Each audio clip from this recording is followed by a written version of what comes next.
Senate will come back to order. Messages from the House. From the House of Representatives. Mr. President, the following bills passed the House on third reading in an amended form.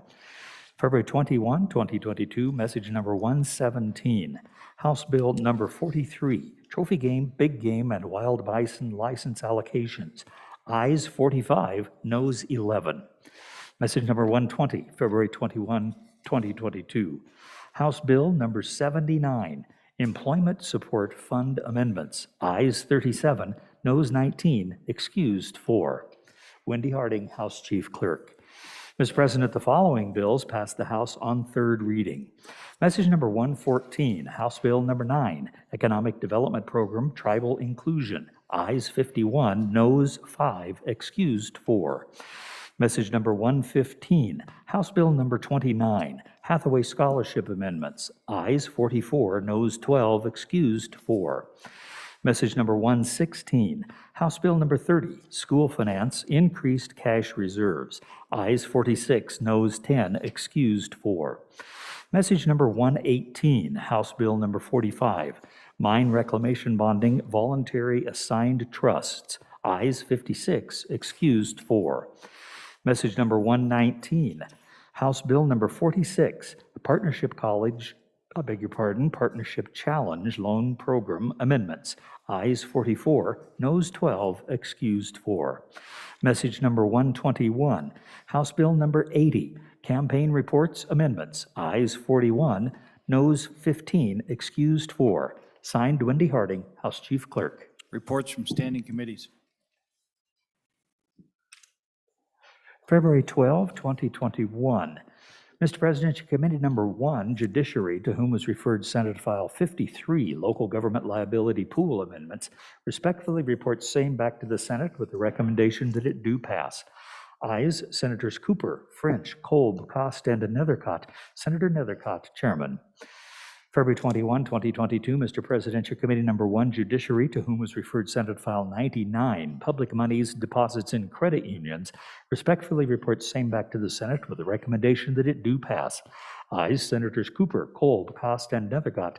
Excused, Senator French. Senator Nethercott, Chair. February 21, 2022, Mr. President, Committee number 2, Appropriations, to whom was referred Senate File 26, District Judge Positions, Authorization and Funding, respectfully reports same back to the Senate with the recommendation that it do pass. Ayes, Senators Guru, Hicks, Kinski, and Steinmetz. Excused, Senator Perkins. Senator Kinski, Chair. February 21, 2022, Mr. President, Committee number 2, Appropriations, to whom was referred Senate File 48, 2022 Large Project Funding, respectfully reports same back to the Senate with a recommendation that it do pass. Ayes, Senators Guru, Hicks, Kinski, and Steinmetz. Excused, Senator Perkins. Senator Kinski, Acting Chairman. Thank you. Mr. Majority Floor Leader, we're at that order of business, consideration of bills on general file. Thank you, Mr. President. I move the Committee of the Whole resolve itself. Move that the Senate resolve itself into Committee of the Whole. For the motion, all those in favor say aye. Aye. Those opposed, nay. Senator Cost, you have some unfinished business up here.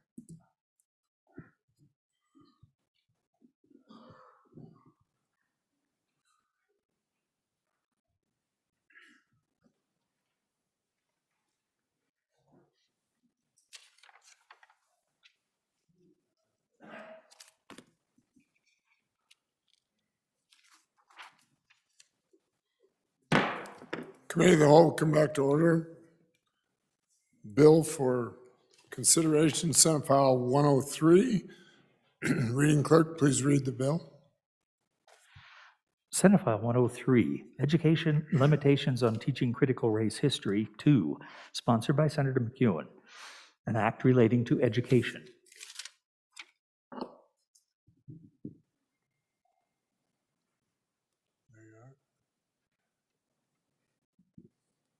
Senator Scott.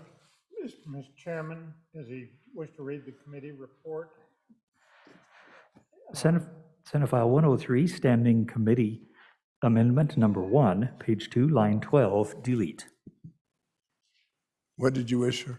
Mr. Chairman, no, okay, we'll Mr. Chairman, I move when the committee of the whole rise and report, do so with the recommendation that Senate File 103 do pass, and I yield to Senator McEwen as sponsor for an explanation of the Senate file.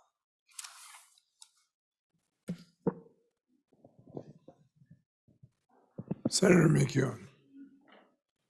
Thank you, Mr. Chairman. I think the first thing I want to talk to you about this bill is what it doesn't do. It does not dictate books. It does not dictate subjects. It does not tell a teacher what to teach, what text to use, or what they can talk about. It has nothing to do with that, and there's a perception out there that we're trying to shape what's being taught, and that's not true. What we're trying to do with this is shape the manner in which it's taught. In other words, you can teach about the Holocaust. You can teach about slavery. You need to stay factual and go through it with a clear lens, not a jaded or colored lens.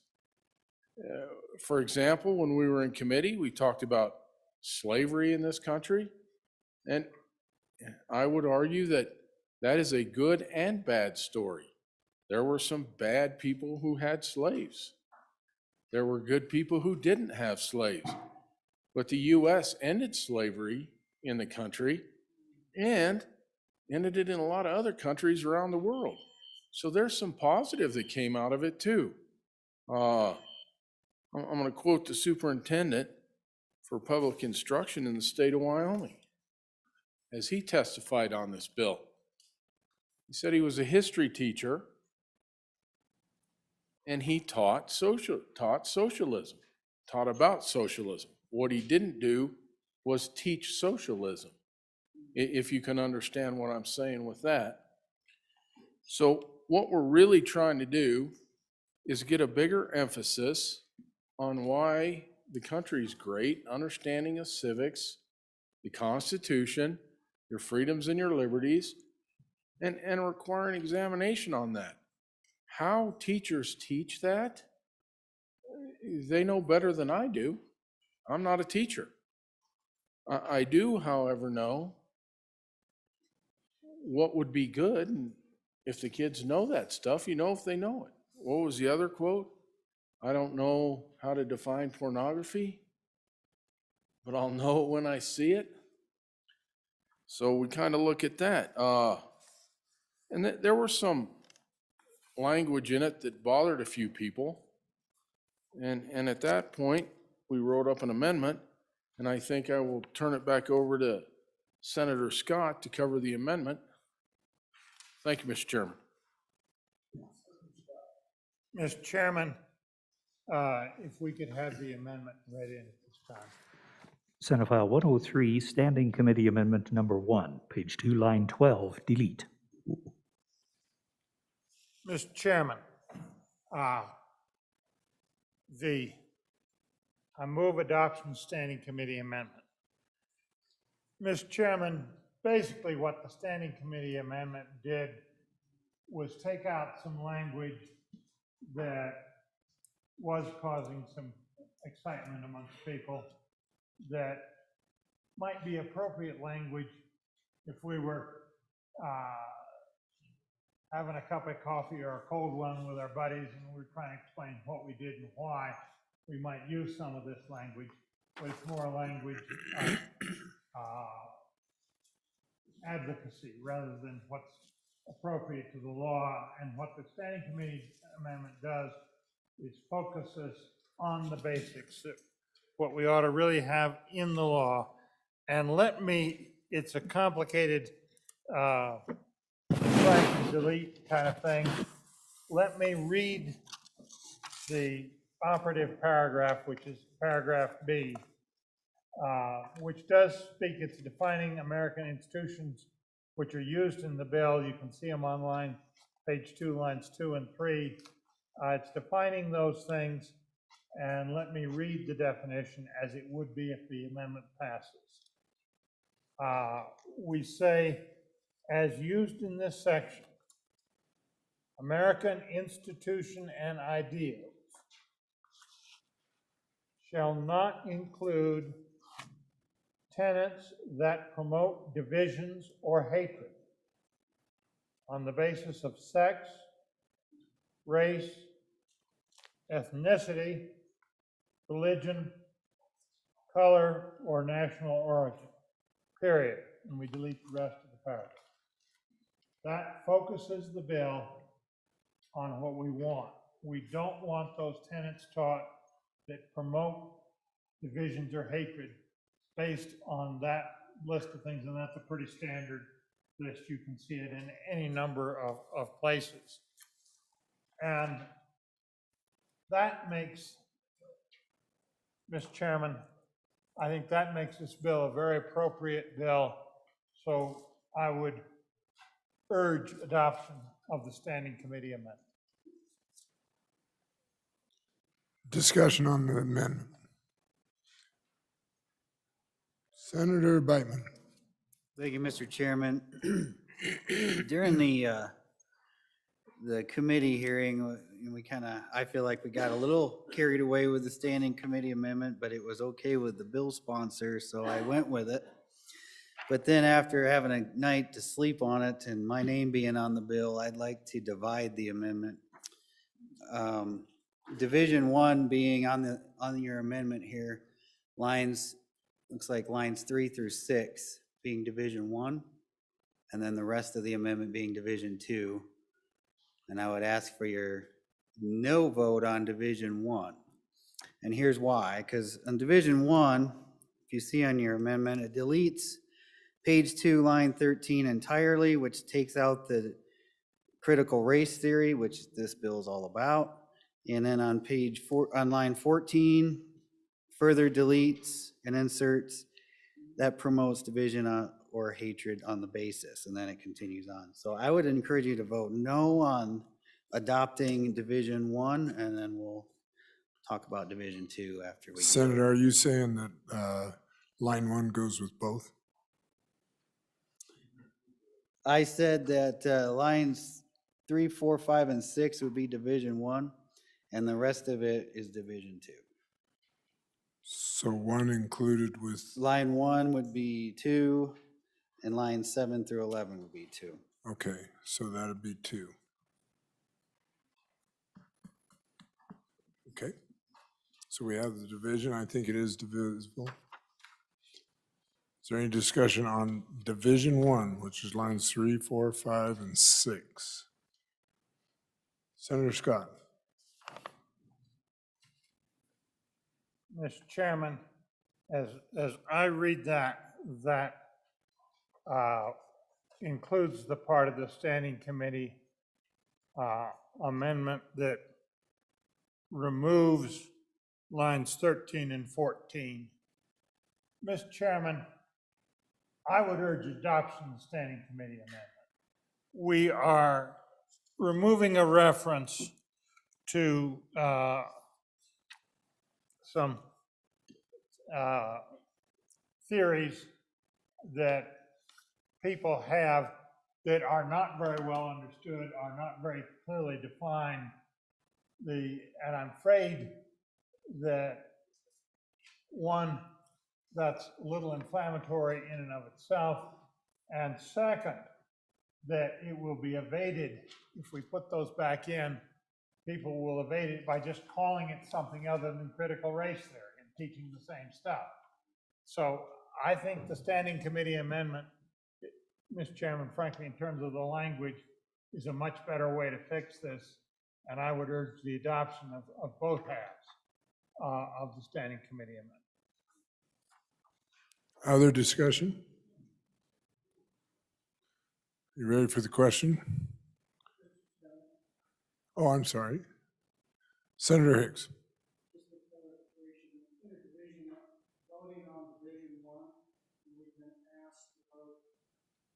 Aye or no?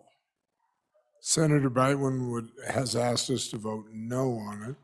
Senator Scott would like you to vote aye on it. Thank you, just for clarification. Okay. Anything else? All those in favor, excuse me, of Senator Scott's motion to adopt, I guess I should say Senator Beitman's motion, still his. Senator Scott's motion to adopt Standing Committee Division 1 of this amendment to Senate file, I'll get it straight here, 103, please say aye. Aye. All those opposed, please say no. No. Chair's in doubt. Those of you that are in favor, please rise.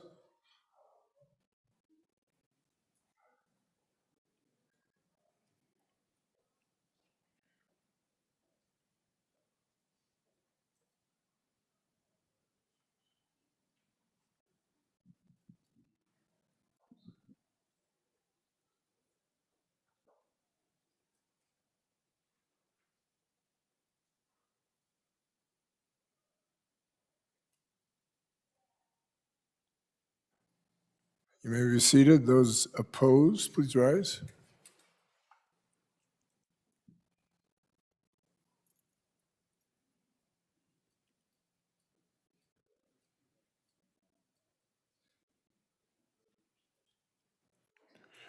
That motion, excuse me, Division 1 is adopted 16-13.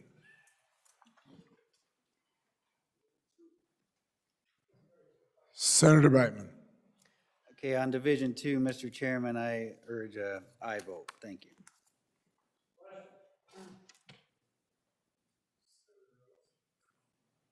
Senator Ellis, were you up, Senator Ellis?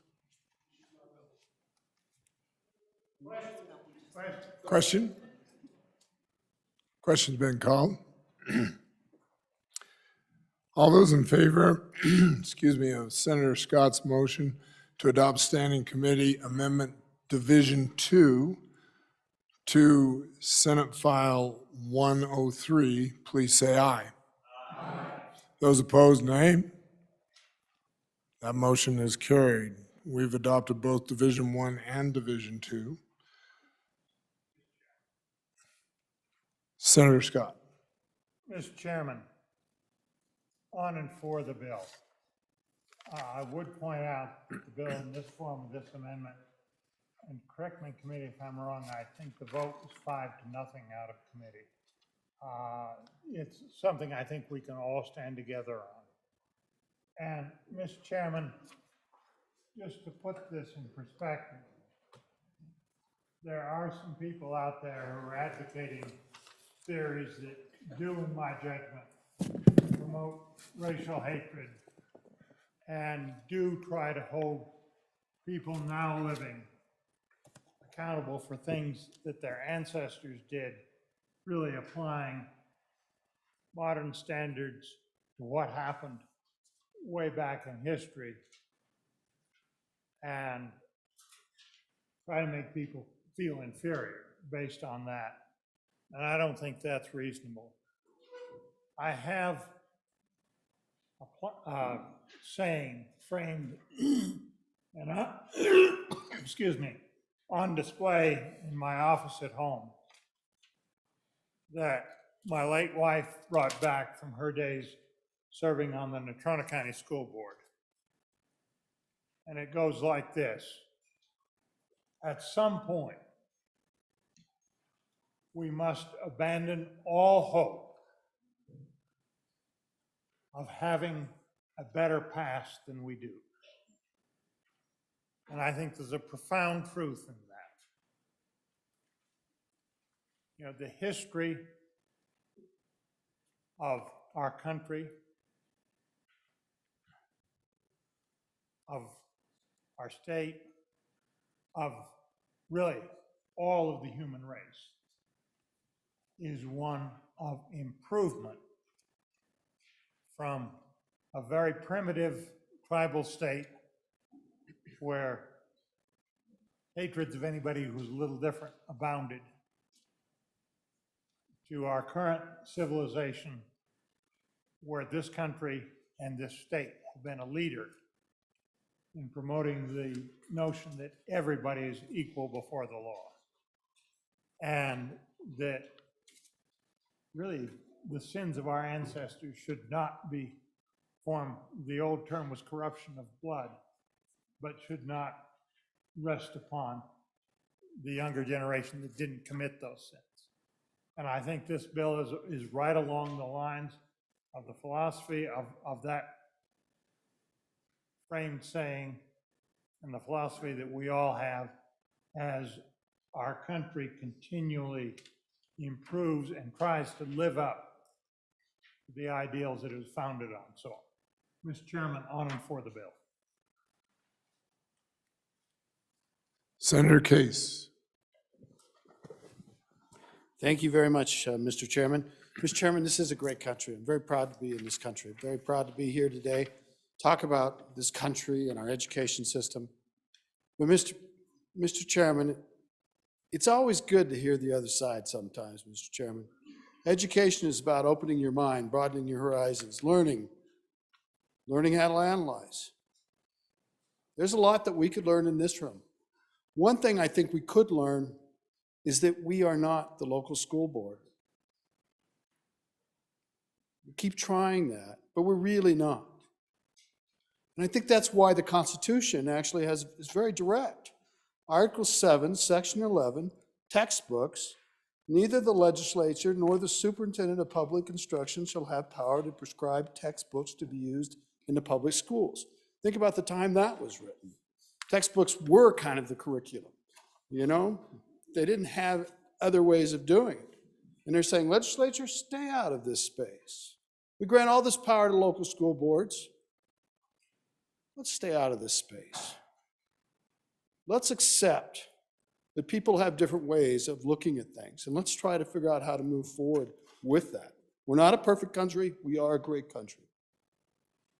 In my neck of the woods, one of the biggest controversial things were the Indian boarding schools, Mr. Chairman, and whether the trauma that inflicts on people to this day. You know, not all the bad things that happen in history stop when those people die. So it's not a bad thing to evaluate, to uphold, to cherish, and to love all these things about this great country. It is a bad thing when we try to tell how minds should be formed. Thank you, Mr. Chairman. Senator Hutchins. Mr. Chairman, I want to say on and for the bill. My name is Audit, and I agree with a good chairman in education. He did a wonderful job in expressing a lot of my sentiments as a Black person in America. 61 years of being Black, and only on the playground and sometimes here in the legislature, based on how I feel on certain issues, have I had a problem with people that differ from me. Usually we can all hash it out amongst ourselves. But teaching a lie is a lot different than giving people an opportunity, especially students, to share their point of view in life. My mom always taught me that hard work, personal responsibility, and acting like I had good sense when I went outside was a good theory for success in life. I was put into office by a majority of white voters, so I can say, having traveled all over this country, I've never seen or felt systemic racism. Everybody in my family, immediate family, has Black skin, and when we talk, we can't remember a time like what's being taught in the critical race theory. Again, it's divisive, and for me, it's scary, because what it does, in essence, is it turns the tables. It allows the people of color to discriminate against whites, and that, to me, is evil. So, Mr. Chairman, on and for this bill. Thank you. Senator Guru. Thank you, Mr. Chairman. Now, in my 6-some-odd years here, and a couple down the hall, I've heard passionate speeches, soaring rhetoric about this country and our rights and our freedoms. I've heard people on this very floor, in this very room, talk about freedom and the right to bear arms, freedom of speech, freedom to worship. This country was founded on those freedoms. We cherish them, we honor them, and we vote on their tenets regularly. To me, when I read this bill, I wonder, did we just forget something for a minute? I'm just failing to understand we talk about school districts, we talk about, as a good senator just talked about, local control. The best control is local control. But yet now in another time, in another place, we're going to decide what the freedom is. We're going to decide what's right and what's wrong. We're going to decide what's divisive and what isn't. I've heard speakers talk about critical race theory and talk about how divisive it is. I don't know. I don't know. And what worries me is that I'm having a hard time deciding why it is better that someone else is going to say, you know, and then that my children are going to have to find out because that's what you say. I thought it was a place where we decided at the school board level what the curriculum was, and then we decided for ourselves, and then our kids decided for themselves. I've got two great kids, one white, one black. And, you know, they're both in Laramie today. And they've both had experiences in their lives because they're from another country that some are good and some are bad. They're tough kids. They're good kids. I love them very much. But I don't profess to know all the things that they've gone through in their lives because they had an upbringing that was so vastly different than my own. I try to understand and I try to guide them as best I can, but I don't know. Just like all parents, you are sure that you try to do the right thing.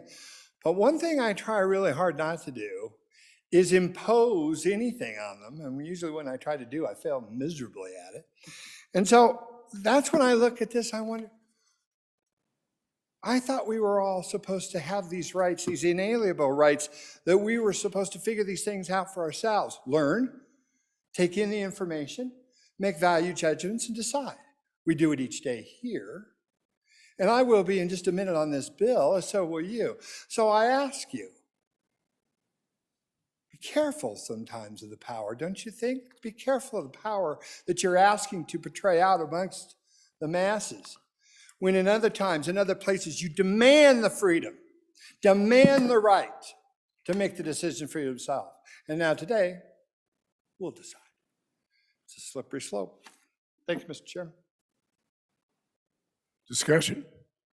Senator Wasserberg. Well, thank you, Mr. Chairman. And having been, I think, maybe the only person who was a social studies teacher for 16 years at Campbell County High School, I taught American government and American history for many, many years. And one of the greatest things that I thought I could do throughout my teaching career was to get students to talk about controversial issues. And the research on that was that if you could do that, they would learn much more than if they just sat there. And so I constantly looked for controversial issues for students to talk about. And I can tell you that before the bill was amended, I don't think I could support that bill. I can support the bill now because almost everything is controversial in American history from the time the Puritans came to Massachusetts Bay.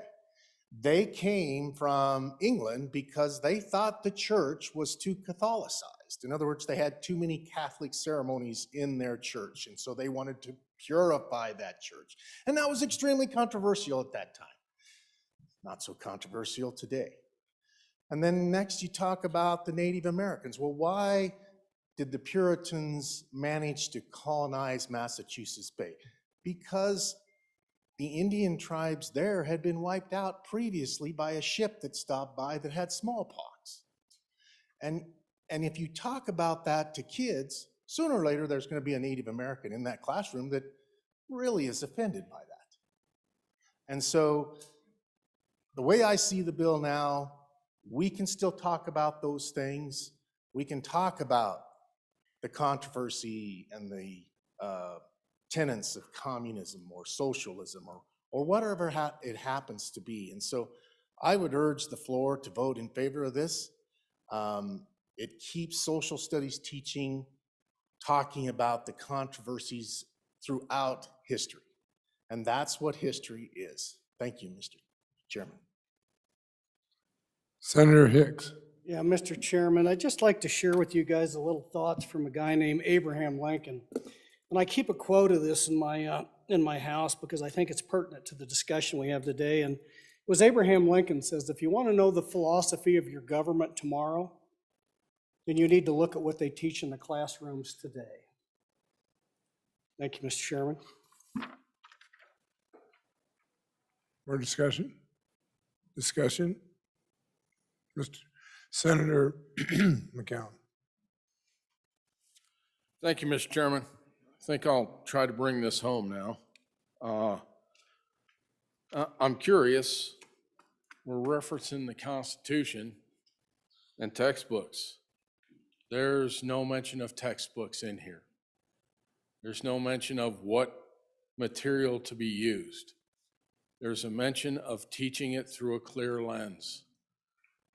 There's no intent to guide how it's taught, just that it's taught factually and as fairly as possible. I'm going to go back to my days in the Army. I spent more than a couple years there, and it was a fantastic experience. We had one color in the Army. It was green. And I'll bring in pictures of some of the units I served in, and you'll see what a melting pot it was. And we discussed what happened. We discussed everybody's opinions about the past, celebrated Black History Month, and had a lot of critical discussions with each other on that. In fact, we learned a lot from each other. And we learned a lot from each other by talking about controversial issues. But we didn't have the ability or desire just to develop a hatred for each other out of it, but other than learn. The intent behind this bill is simply to take students out of already labeled boxes. You are a white kid. You have white privilege, and you oppressed everybody. You are this type of child. You are a victim, and that should shape your future. When in fact, we don't have a time machine. We can't go back and fix what happened. But what we can do is make sure we teach all of our children about the Constitution, all of our children about the Declaration of Independence. Discuss what happened bad. Discuss what happened good. Nobody's trying to shape that.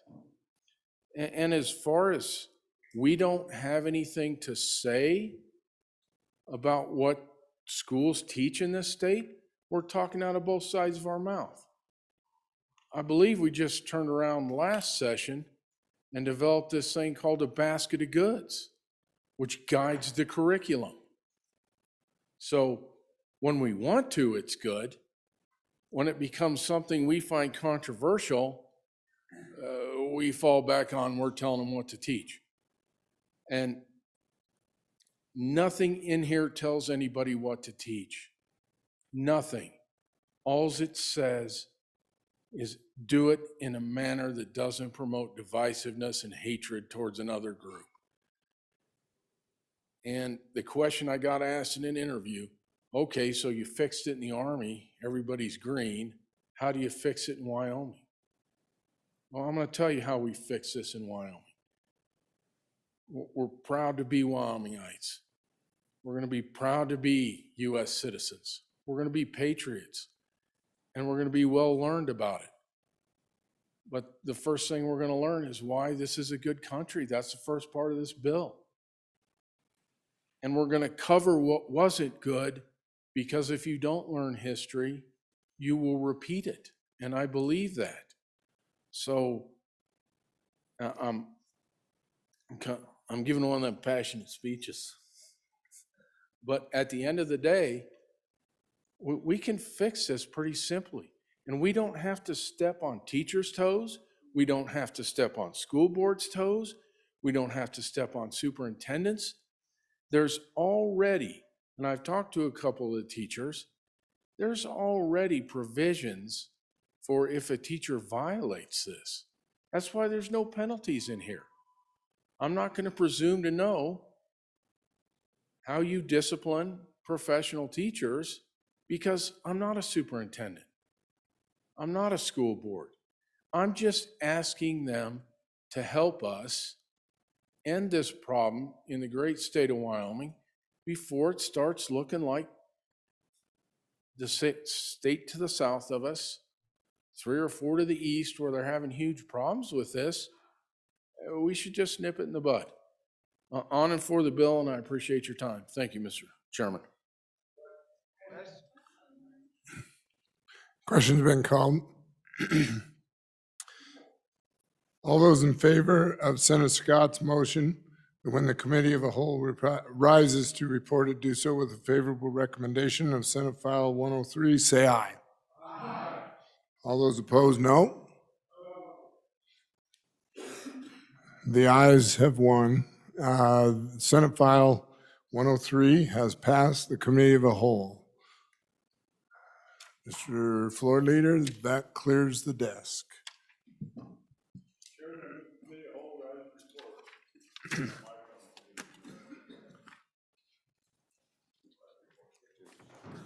Mr. Chairman, I move committee of whole rise and report. Take 2. You've heard the motion. All in favor, say aye. Aye. Opposed, no. Motion carries.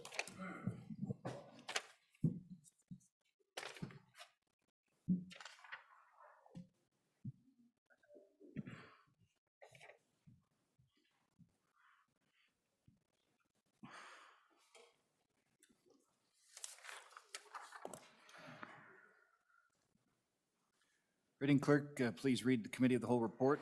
Mr. President, your committee of the whole, having had under considerations bills on general file, but begs to be leave to report as follows. Senate File 28 failed to pass committee of the whole and was indefinitely postponed. Senate File 24 do pass. Senate File 23 do pass. Senate File 101 do pass. Senate File 36 do pass amended. Senate File 103 do pass amended. Senator Cost, Chairman. Senator Cost. Mr. President, I move the adoption of the committee of the whole report. All those in favor say aye. Aye. Those opposed, nay. Committee of the whole report accepted. Passed. Thank you, Senator Cost.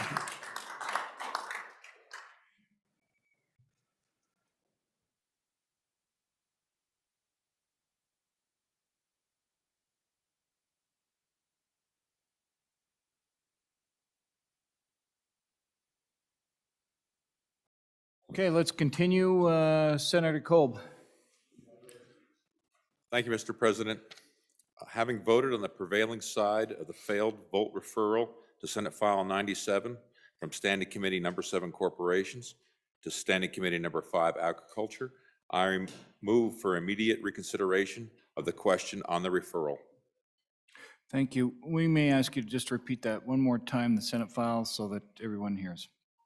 The referral is between Senate File 97 from Standing Committee Number 7 Corporations to Standing Committee Number 5 Agriculture. Got it. Thank you.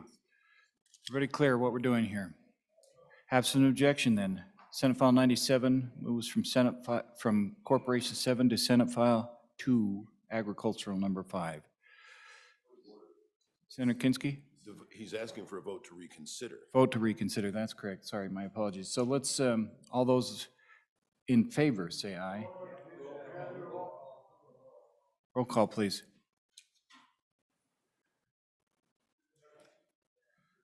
Senator Case. Just to be perfectly clear, this will be the vote on whether we're going to have the reconsideration vote or Two not. different votes. Thank you, Correct. Senator.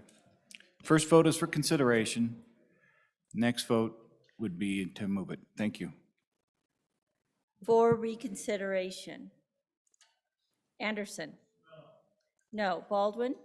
No. Beitman? Aye. Boner? Aye. Bouchard? Aye. Case? No. Cooper? Aye. Driscoll? Aye. Ellis?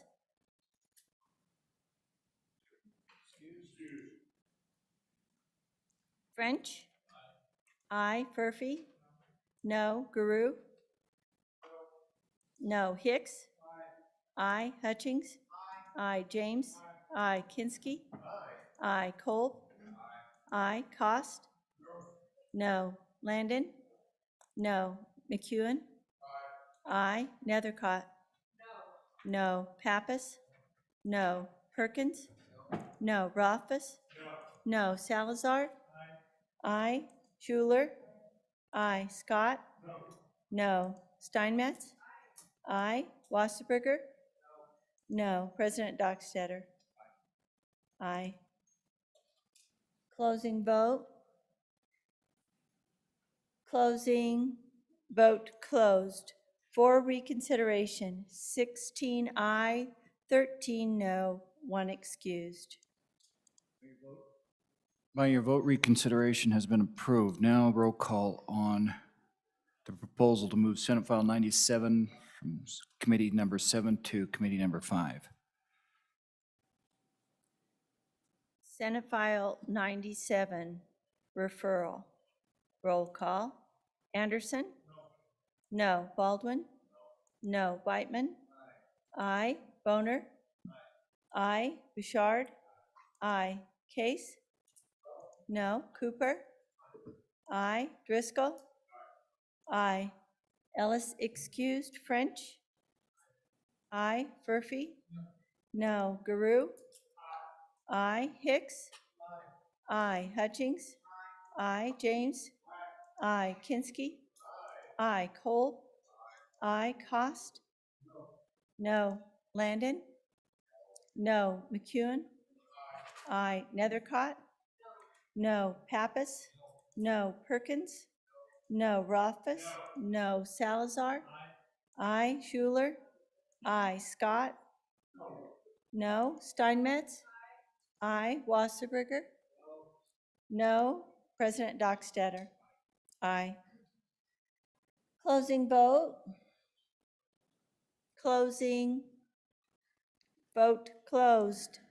Senate File 97 on the referral, 17 aye, 12 no, 1 excused.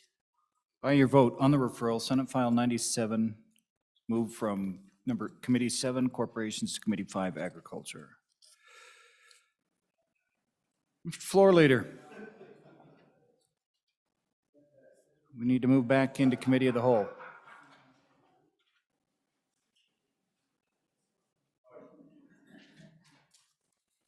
Mr. Chairman, I move the Senate resolve itself into Committee of the Whole. Heard the motion. All those in favor say aye. Aye. Those opposed, nay. Now we're going to move into Committee of the Whole to take on Senate File 1, and we've called on an experienced senator to guide us through this, Senator Case.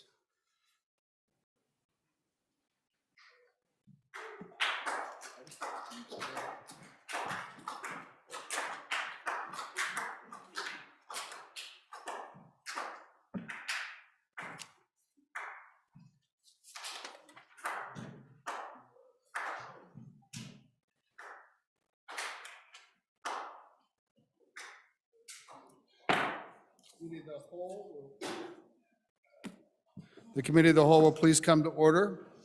The only bill for our consideration is Senate File 1, General Government Appropriations.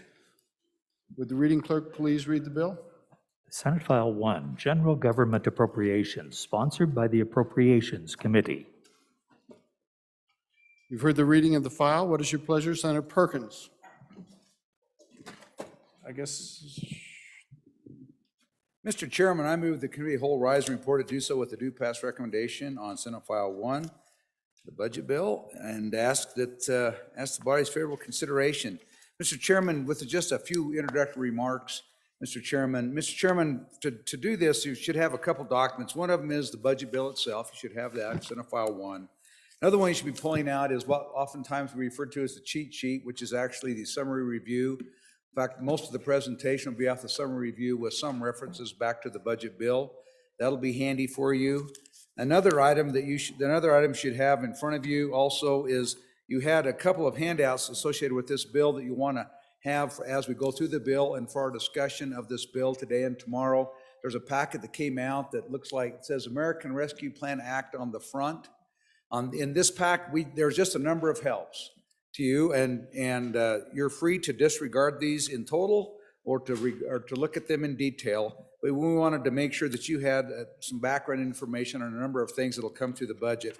Just going through very quickly, you've seen that first page before. The second page is Senate File 66, which was the Direct Opera Appropriations as it left the chamber last week. So it's got the latest and greatest we did there.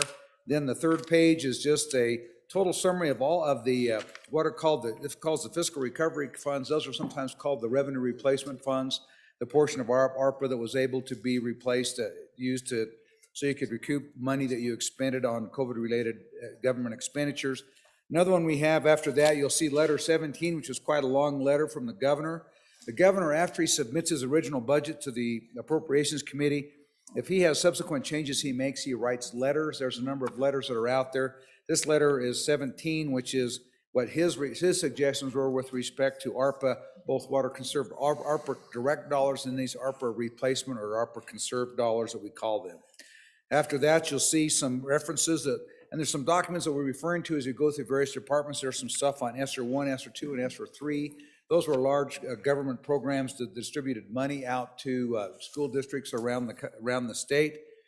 We also had then a summary of funding that went out to Wyoming school districts, just showing you other sources of funding that went out that were not appropriated, but just came out through either the CARES Act or the ESSER or the ARPA Act to school districts. Also another one for local government distributions, money that they got that didn't come through appropriations, that went out directly from them, and some other things that we'll refer to from time to time. On the back, you'll find some things we'll refer to. There's also some charts back here that show you all the different sources of funds that we appropriate from in this bill. There's a pie chart that's really pretty.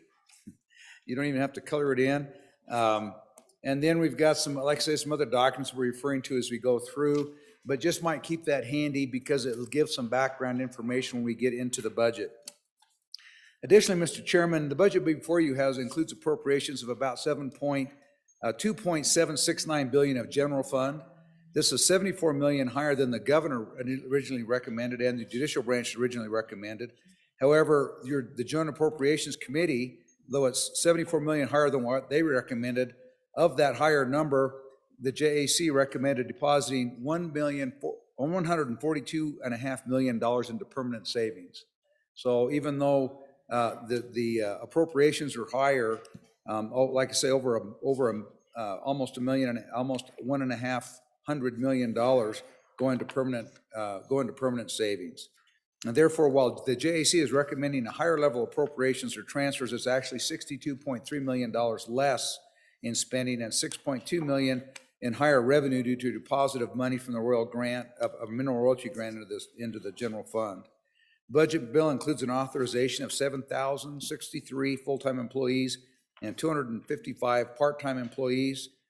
The government recommended an increase of 75 full-time employees, the largest of which comes from the staffing of the new veteran skilled nursing facility in Buffalo. 35% of those positions come because there's a new nursing facility, full-scale nursing facility for veterans in Buffalo. That accounts for 36.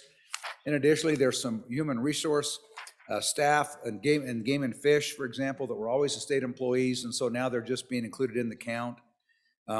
However, these game and fish employees were not authorized by the legislature originally, and because they were under the purview of the Game and Fish Commission. The JAC did add 6 positions. 2 were in the state treasurer's office, which we'll talk more about when we get there, 1 in the Department of Corrections, and 3 in temporary positions within the Supreme Court that are limited to 3 years. They're just temporary training positions as the court rolls out its automated filing system. For all funds in House Bill 1, the total appropriation is $9.883 billion. This includes all funds found in the budget bill, which includes School Foundation, General Fund, federal funds, for things such as Medicare and Medicaid, for schools, school capital construction, American Rescue Plan Act funds for purposes of revenue replacement, highway funds, tobacco settlement funds, income funds from our various state investment accounts, income from the appropriations from the LSRA, water development account funds, and special revenue. And please note there's also considerable double counting. For example, for an employee group insurance, there's one appropriation to collect premiums and a second appropriation to go expend the premiums on what they're paying their premiums for, which is their health insurance expenditures. So there is some double comparisons. There's a historical, for support historical comparison, you also find a one colored sheet on your paper. It's just a little a table that shows comparison of state funding over the last 7 biennia. It shows that, starts with the biennia starting with 2011 through 2012, down through this current biennia, and shows in column 2 is the traditional state spending in millions of dollars. Column 7 is the K through 12 state appropriations, and then column 12 is the total state appropriations. So these are state monies from various sources, not including federal funds. I'll note to just point to the last line that the difference from the prior year, we're only spending $17 million in general funds that's been in this budget than we're spent last year in general funds. 212 million more in K-12, K through 12 education appropriations. But ultimately, with respect to traditional state spending, which is generally mostly consists of the general fund, it's 9.25% lower than it was back in 2011 and 2012, just dollar for dollar, not counting for inflation, just total dollars spent of general fund in traditional state is 9.25% lower than it was 10 years ago. Education is higher, but keep in mind as you look at education, that goes up and down depending on what your local property taxes are. When they're higher, the state spends more. When they're lower, the state spends less. But of course, there's also, as we all know, there are certain escalators that happen, and those costs continue to go up because of inflation and other reasons. So there's some historical comparisons for you. There's a number of major exception requests in here. We'll go through those and we'll talk about these as we go through. We've talked a little bit about Governor's Letter 17. Another thing that's very important for you to know is the JAC concurred with Governor's Letter 4.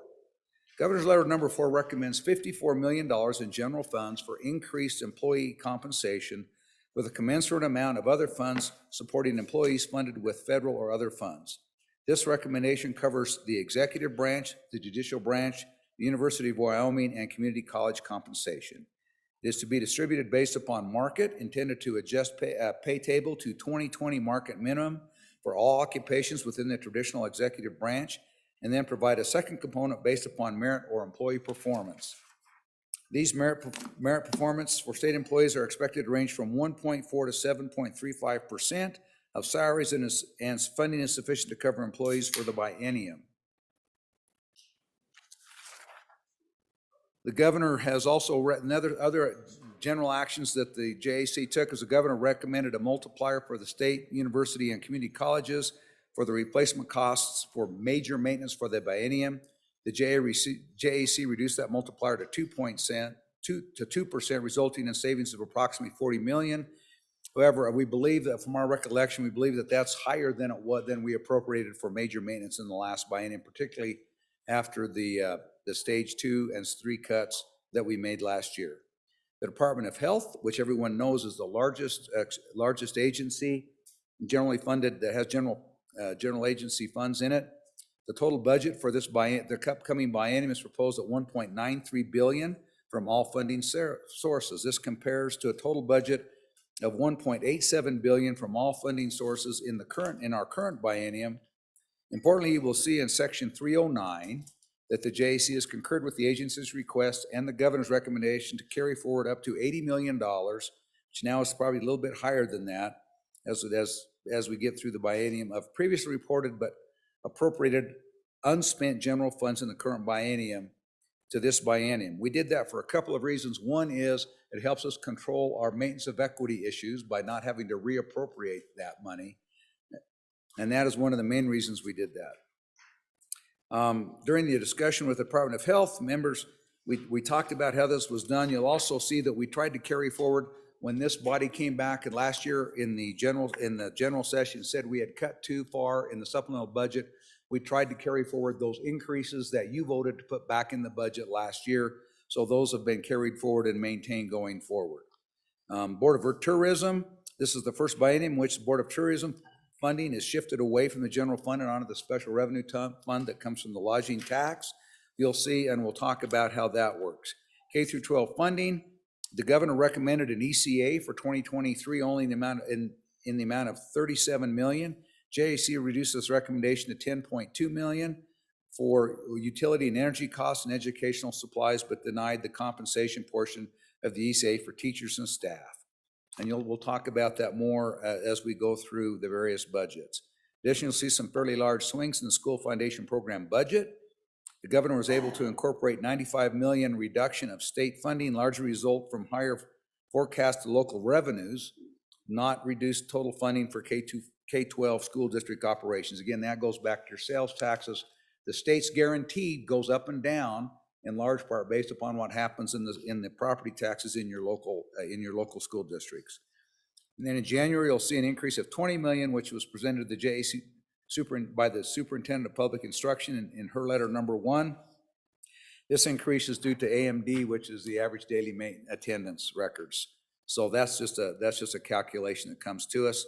By way of example, in this school year, you'll see that during COVID, there was a lot of shifting of students between districts and shifting from in-person to online education. In this school year, it seems to be shifting back. By way of example, in school year 2019 to 2020, there were 8 districts offering online education and almost 1,200 students participating. In last year's school year, there were 14 districts offering online education and over 5,400 students participating. In the current school year, this is back down to about just a bit shy of 2,600 students. Judicial branch has made a number of requests. We'll talk more about those. For our revenue outlook, under the Craig projections, the budget bill, state capital construction bill, and other bills with appropriations which have been adopted by various committees of the whole appropriate other money that we'll see. You'll also see there's a potential result in savings of $227 million in permanent savings, which are $75 million in the PMTF, $75 million in the Common School Permanent Land Fund, and $75 million in the Wildlife Natural Resource Trust Fund, and $2.5 million up to the corpus of the Cultural Trust Fund. So there's significant savings that are in this bill, permanent savings. In addition, there would be a projected sweep of almost $320 million from the budget reserve account into the LSRA on June 2022 for just 4 months away for purposes of immediate savings. And that's in large part due to what we have between the conservative ARPA and also better than expected anticipated energy prices. Finally, there's also a projected sweep of $258 million from the budget reserve account. Excuse me, I already talked about that. The projected balance of the LSRA on June 30th of 2024 under this budget is about $1.655 billion, which is about $100 million higher than when we anticipate coming into this this biennium. There's some more things there. We'll talk about that. A lot of this and how this depends is look in your crystal ball and decide how natural gas and oil prices will be, and then we'll know how this moves forward. A couple of other things, just as we get ready to start here, Mr. Chairman. The Joint Appropriations Committee adopted a global motion during markup for approval of government recommendation. First of all, you'll see that there's many footnotes and efforts moving human resources positions around. That was from a human resource consolidation, moving all human resource personnel out from under the direct reporting within individual agencies to the Human Resources Division of the Department of A&I. In most cases, these H&R individuals stayed in the agency, but you'll see lots of people moving in and out of HR, and most of them are due to that reorganization, and so those were adopted in whole by the Joint Appropriations Committee. There's 1 or 2 modifications of those you might see as we go through the budget, but that's what we did there. In addition, we also approved the reorganization of the Department of Corrections. Under a new director, the Department of Corrections had the largest single budget request in terms of its length, and it was 410 pages long, largest individual budget request we had. Not only is this department being used as a mechanism to conserve state general funds because they're permissible ARPA expenditures, for purposes of revenue replacement. The department is under new leadership and underwent significant internal reorganization. You'll find when you look at that compared to this current biennium, that the total budget for the Department of Corrections is $29 million less than it was for the current biennium. Finally, there's some information technology requests that have other major system projects such as YCAPS for the Department of Family Services. And you'll all see the ability and authorization here for the Department of Transportation to proceed with its RIS system, the Revenue Information System it's been trying to do. Finally, acceptance of the governor's recommendations to incorporate revenue which has previously been approved solely by the governor through the so-called interim budget authority, which we call the B11 process. In many places where there's just been consistent B11s over the years for the same purposes, many of those were adopted and moved into the standard budget, since basically they have been for a significant period of time. So we adopted those in whole. While there was not a global motion to address all of these items, to address these next two items, both the Department of Workforce Services and the Department of Education also experienced significant reorganization. You'll find in large part due to COVID-19 shifting and replacement, all the programs and the unemployment, all the things they did required a significant shifting of resources. So you'll see positions moving around. They're not new positions, but they're reorganization movements. And so you'll see a lot of personnel moving around in there. So we'll go through this and we'll talk about it. We need to get, Mr. Chairman, the bad news is we need to get to Agency 80 today. So that gets us about 2/3 of the way through the budget before we get tomorrow. Mr. Chairman, we've never started this late on the budget explanation before. So with that, Mr. Chairman, let's get started. I've got a question, Senator Scott. Mr. Chairman, two questions. First one, I'm not sure whether it's for the Appropriations Committee or for the leadership, but can we have a brief explanation of the schedule of how we're going to handle things on the budget this week? What are the deadlines for amendments? What reading are we going to handle on what day? I think that will simplify life for all of us to have a quick understanding of what we're going to do this year on those things. The second question is much more of a technical one. What happens if a state agency simply ignores part of its budget and overspends it or spends it in a way that's contrary to the appropriation? We haven't seen a big problem with this, but I have seen some agencies do things that sure look to me like that's what they were doing. That's exactly what. And is that against any specific statute? Thank you, Senator. Senator Perkins? Those are two very good questions. I should have mentioned the first one. So the schedule this week is we want to make it through Section 80 today on the explanation, and then we'll finish up tomorrow. Your amendments are due for second reading amendments are due at 5 o'clock tomorrow afternoon. The amendment doesn't have to be approved, but your request for an amendment has to be in by that point of time. Then we will do second reading. We'll take the amendments and we'll go Wednesday. And when we do the second reading on the budget bill, we'll go until we get through those amendments, whether that's at 5 o'clock or whether that's at 10 o'clock. We'll go through until we're done on second reading. Thursday, you get a day off.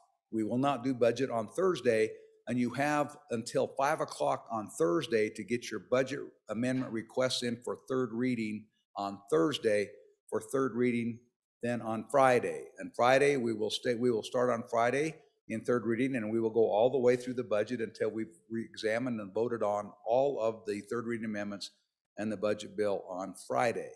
And so that's how we've been doing it for the last number of years.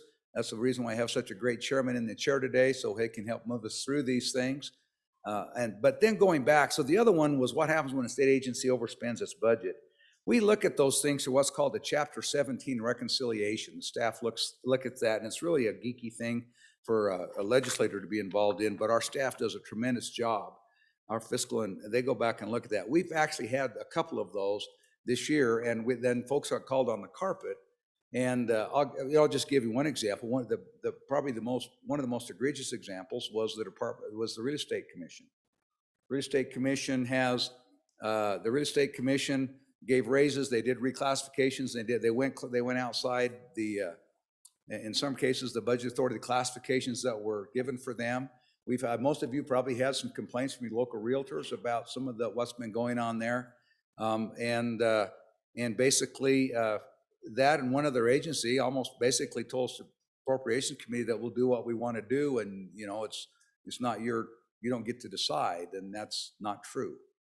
And so you'll see a few things in the budget to help tighten that up. But staff was very good about that. We had questions there was about a half a dozen agencies that had done various forms of reclassification of a job to somebody who was doing the exact same job so that they could get more money. They also took and did a number of things where they, positions might be vacant, so they rated those positions and spent the money. Didn't hire anybody, but they spent the money to provide raises to some other people. Some of that is people managers trying to take care of their people. But Mr. Chairman, this is as was said during one discussion with one agency, Mr. Director, no means no. And so we're watching that carefully, and if we see a continued stretch in that direction, then we may have to take some additional legislative action. But they do know that we're watching. Thank you, Senator Perkins. Where do you want to go from here? Mr. Chairman, if you'll go with me, let's go to, I'll bring you section 1, Office of the Governor. Go ahead. Thank you. Mr. Chairman, this is Office of the Governor. You'll find on page 5 of your bill, on the first page of the SR, or sometimes called the cheat sheet, the summary review. Senator Perkins? Yes. Madam Chief Clerk is on this. She says you got to actually say the words "I move" section. Okay. Okay, we'll do that. I move section 1, Office of the Governor. Thank you, Senator Perkins. What you'll find in here is we adopted, and I'll just say this also about the governor. The governor presented a very flat budget.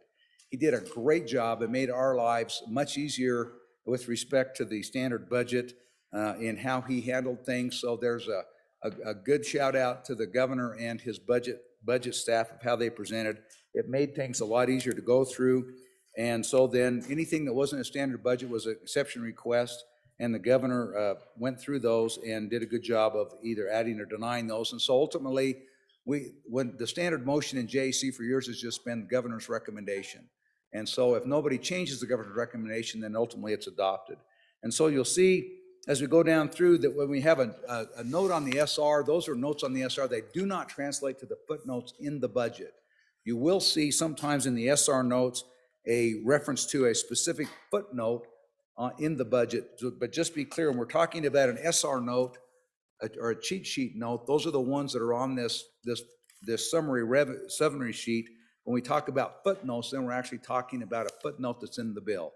And you'll see us go back and forth through that. So ultimately, just a couple things I would bring to your attention. We adopted the majority of the governor's recommendations. We made a few exceptions. If you go on summary on SR Note 3, the JAC added $650,000 in one AWAC, effective AWAC, which is basically a contract employee, effective immediately one time to provide additional capacity-related infrastructure grants, and added footnote 1 to the bill. Mr. Chairman, as you know, as most of us know, there's been a tremendous crush of ARPA money, and the infrastructure bill is right behind it, which is huge, and will extend over a number of years as it comes to Wyoming. In order to handle all these things, they're going to see that there's some additional positions that are granted and given to help manage this effort as it moves forward. So that's what that does. They also denied the governor's rec. He wanted to drop international trade and marketing travel by $125,000. We rejected that and put that money back because it's important after the shutdown and the close in from COVID that our governor be back out there. He hasn't been to, we haven't had a delegation to East Asia or other places where we were making great inroads prior to that. And so that we wanted the governor to be able to go back over there if he can find any time and schedule and gets the invitations to go. We adopted a couple other things that we would bring to your attention. On SR 8, we adopted letter 7 of the governor. We added $1 million to increase the FNRPA account, which is the Federal Natural Resource Policy account, and adopted footnote footnote number 4 in the budget specifying deposit of the funds into the account. We also added another $1 million to the governor under SR 9. We added also one which came from Governor's Letter 7. We added $1 million for the Black Hills National Forest Plan revision and adopted footnote 5. There's a major revision going through the Black Hills National Forest, and it's vital that we be involved in that so that the Wyoming has a seat at the table and the power and the expertise to make sure it makes a difference as that new plan comes forward. Additionally, the other thing we did is, if you'll notice on note on SR 12, that we decreased the governor's Wyoming initiative, sometimes called the WHIP program, years 2 and 3. He asked for $55 million. We cut that in half and put it to 27.5. That's the amount to go through phase 2 of the governor's plan. The governor holds the keys on that, has the right, holds when that releases, and when the community colleges and the university are in line, he can release that money and move forward. And then the governor will come back and talk to us about the WHIP program moving forward next fall to make sure we want to see if that's going and see where it goes before we just jump in with both feet. That concludes the remarks that I have for and that concludes the remarks I have for the governors, and stand for questions. Any questions on the office of the governor? Any questions? Any questions? Seeing no questions regarding the office of the governor and hearing no objection, the office of governor is closed. Senator Perkins. Thank you, Mr. Chairman. I'd move Section 2, Secretary of State. In this one, this was Secretary of State again also presented a very straightforward budget. We adopted the governor's recs with respect to those things. There's a couple of highlights you might want to know about. In note 2 of the SR, you see the Joint Appropriations Committee added $64,000 for a one-time constitutional amendment publication for the general election. That's if but there are 4 joint resolutions. There's 3 joint resolutions in the House and 1 in the Senate. Every one of those is $64,000. So when we get down to the end, we may have to multiply this by 3 depending on how those go forward. Those are for publication costs that you're required to do across the state if those go out, if those pass and go out to the general election this year. Additionally, we also added $42,000 for in-state travel, mostly in-state travel. The Secretary of State has been out and working hard on election, both the election security and redistricting. He's visiting, he's working on those things, and he needs to be able to go out in the state and travel around and make sure that people understand what he's doing and what his office is doing to maintain election security, and also deal with the redistricting as it goes forward. Those conclude my remarks on Section 2. Stand for questions. Any questions regarding the office of Secretary of State, Section 2? Any questions? Senator Hutchings, go ahead. Thank you, Mr. Chairman. Just a really quick question. Was that 64,000 each or just the 3? Thank you, Mr. Chairman. Senator Perkins. That's, each one would be 64,000. So if you have 4 of them, it'll be 64 times 4. Does that make it the $64,000 question? Yep. Times 4? Yeah. All right, any further discussion on Secretary of State? Any other questions? Any other questions? Absent objection, Section 2, Secretary of State is closed. Senator Perkins. Thank you, Mr. Chairman. I move Section 3, State Auditor. This is found on page 10 of your budget bill. What we did in the State Auditor's office is the State Auditor is amazing, and she does a great job. We adopted the governor's recommendation. She limited 1 full-time position in her office. We added $10,000 for one-time expenditures as a result of some general election items that happened. We also adopted the governor's rec to put $2,698,000, which is deposited which we always do when we do those types of things, deposit in the auditor's accounts over there for health insurance, for retiree health insurance contributions. And so we've always done that, but now what we did is, and you'll see it here, that's what that red $2,688,000 is just moving that to a separate appropriation in 304, which we'll talk about in more detail when we get there. That's it for the State Auditor's Office. Would stand for questions. Any questions regarding Section 3, State Auditor? Any questions? Seeing no questions and absent objection, Section 3, State Auditor is closed. Senator Perkins. Thank you, Mr. Chairman. I'd move Section 4, State Treasurer. You find this beginning on page 11 of your budget bill. The State Auditor, we did just a couple of notes on the State Auditor. as everybody knows who's been here for a while, and for those of you who don't know, who haven't been here very long, a number of years ago, we started to bring a lot of the investment function in-house for the state treasurer, and we have a number of analysts and actual active investment trading that goes on there. One thing that's happened over there the last little while is as that office has gotten sophisticated and growing forward, the back office, which does all the accounting for these types of things, has struggled to keep up. And so over the last number of years, we've added 14 new employees to over the last 6 years to this office. There's 6 in the investment, including what we're doing in here. There's five new accountants over there. And there's also, you'll see in here, there's been a policy advisor that's been added.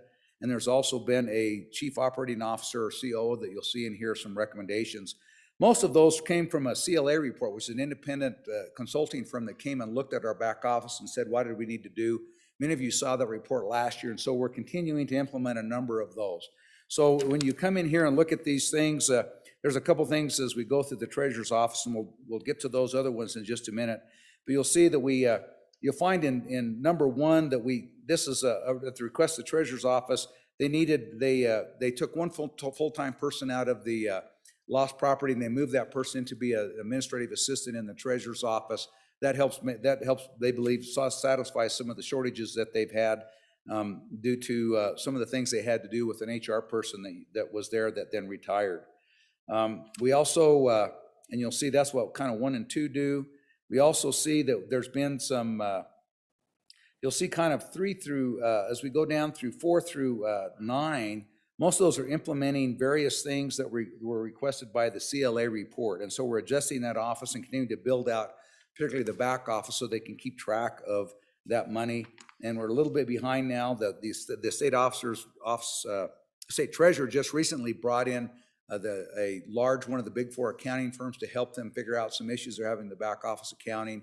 That'll be very helpful because it'll help us know and help us plan and organize what needs to happen in that back office.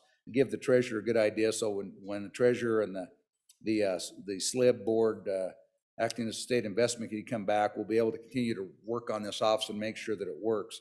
They're able to pay for all that because they've been able to save significant money from the fees that they pay for outside investment companies. By bringing that in, you'll see, you'll look up there on the summary sheet on line 10 where it says investments in financial, you'll see a sum of $53,497,000,000.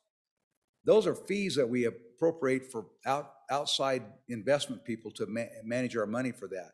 And one of the reasons we brought this inside is one, we thought we could maybe even do a little bit better, but more importantly, we thought we could save substantial amounts on those fees. That is indeed happening, and so most of these reorganizations you see actually come out of that income stream. We're saving enough in fees that it covers what we're doing in the interior part of that office, so we don't really have to appropriate additional money to do that. One of the other things we've done is we've also added a very high-level full-time position that we said could either be a chief executive officer. This is in SR 13 on page 3 of the summary sheets. And so that's a one-time full equivalent position for a chief executive officer, chief operations officer. And so we specified in the footnote that that'll be interviewed by the IFC, the Investment Funds Committee, and it'll go to the SLIB board for hiring and further consideration, and then it'll report to the SLIB board. And we need some more leadership in that back office because we need more experience to know what we need in that back office to make sure that we're accounting for these things right. We just haven't done this before. It's new to the treasurer's office, and so we've got to beef that up back there. So we've tried to do everything we can to support the treasurer in doing these things, and that's why there's significant changes in the treasurer's office. Stand for questions. Thank you very much. Senator Furphy. Thank you, Mr. Chairman. Yeah, my question is along that line. $651,000 for a chief executive officer. Honestly, I thought that's what the state treasurer was elected to do. Can you expound on that a little further? Okay, anybody else have a question? Want to pile on? Make it faster? Anybody else have a question? Senator Perkins. Thank you. Yes, this is a very high level position. This has got it's salary up to $250,000 a year is a salary plus then the benefit package that goes along with it. I mean, let's go back and analyze what you have to do to be the treasurer of Wyoming. You have to be a qualified elector. That's all the requirement, that's all that's it. If you can vote, you can run for any of the elected offices.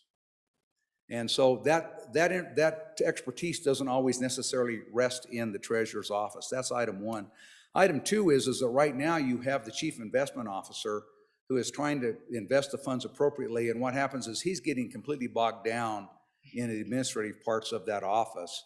And that's taking away from his time and his ability to oversee the very important work that he does as the chief investment officer. So as we've talked in both in Capital Finance and Joint Appropriations Committee, and CLA, which was I'm not supposed to say that, excuse me, Mr. Chairman. We didn't know what it was anyway. Yeah, so- anyway, that initial group, those consultants that came in a year ago, as again, this is part of that build out. The back office has gotten very, very complicated in keeping track of the trading transactions that happen. And you need someone back there that understands that and can oversee the back office functions where they account for these things appropriately so that one, it's accurate, and two, that it's timely. And so this is, again, recommendations if we're going to have this sophisticated investment function in the treasurer's office. It's important that my preference, it would be a COO, but we let the treasurer and the State Loan and Investment Board make that determination, whether it's a CEO, Chief Executive Officer, or COO, Chief Operating Officer. You're right, in many aspects, the treasurer is the CEO of the treasurer's office, obviously, but since we're talking about the accounting function, or excuse me, the investment function, not the whole office, but the investment function, if they want a CEO or they want a COO, we just need that leadership and the expertise in the back office. Thank you, Mr. Chairman. Thank you, Senator Perkins. Anybody else? Anybody else? Seeing no further discussion, section 004, State Treasurer, is closed. The next section is section 006, Administration and Information. Senator Hicks. Mr. Chairman, I move to open Section 6, Administration and Information. Members, this is found on page 4 of your summary and page 15 on your budget bill. So there was 16 footnotes here that the governor, and we adopted 15 of those 16. Bring your attention on footnote number 2. We denied the governor's recommendation. This was to add another FTE for a public information office in the Department of A&I. Members, the good chairman of appropriation talked about earlier about one of the global motions that we saw in here. I'm going to bring that to your attention right now, is if you go down to footnote number 12. So JAC adopted the governor's recommendation here for 82 full-time equivalent positions and centralization of the HR function. So what you see here is the culmination. All that heard the budget with all the agencies, we've swept those individuals that were currently doing human resource stuff in each one of those agencies and brought them into the Department of A&I now. And so it really wasn't an increase in the number of employees. It was to consolidate them into one human resources division within the state of Wyoming instead of scattered across 100 and some different agencies. So that's what you see on that line. I'm not going to go through a lot of these. Were equipment, the other most substantial one on there. There's one in there, about $12 million to replace existing vehicles within the state pool. And then also you're going to see, we're going to come back to one that you're going to see on footnote number 7. You'll see that come back in section 312. That was another position. That's for the Capital Information Desk here in for the Capitol. All told, JAC's action reduced the total number of employees in this agency versus the government recommendation by 1 employee. Total budget for this, which the majority of this comes out of special revenue and internal service funds, was $949,710,000. Mr. Chairman, if there's no questions, I would move that we close this section. Senator Scott. Mr. Chairman, as I understood the explanation, there's a centralization going on where human resource people across the whole of the state government are being moved into the A&I function. Mr. Chairman, and my experience as in an agency is both federal and now 50 years old, but it was that the guy who was doing what amounted the HR function in the agency was one of the absolute keys to the ability of the agency head or the subordinate office to manage that agency. That you've got a set of complicated personnel rules, and I suspect the federal ones probably weren't as bad as our state ones, as complicated in those days, but they were significant. And in order to manage the agency effectively, you had to be able to get the critical people in the right spot, and you had to be able to manipulate the personnel system to do that. And so I'd like some discussion of this. My prediction is what you've done is you've built a bigger bureaucracy in A&I, and the people managing the agencies, if they're going to manage effectively, are going to have somebody who thoroughly understands the personnel system and what you have to do to get the right people in the right place in your own agency. And so they're going to have to take some other executive, get them trained up and use them for that thing. And the net result is our bureaucracy is just going to grow one way or another. And that if it's effective, that you've moved all the human resources in, and the agencies can't do that, I think you're going to see a marked decline in the quality of work that is done in the agencies. So let me express that I have significant reservations about this. I have some further reservations about the way the personnel office in A&I has done things in terms of, I think, an inability to pay some of the key people well enough and too much of a focus on the average. But that's a separate issue here.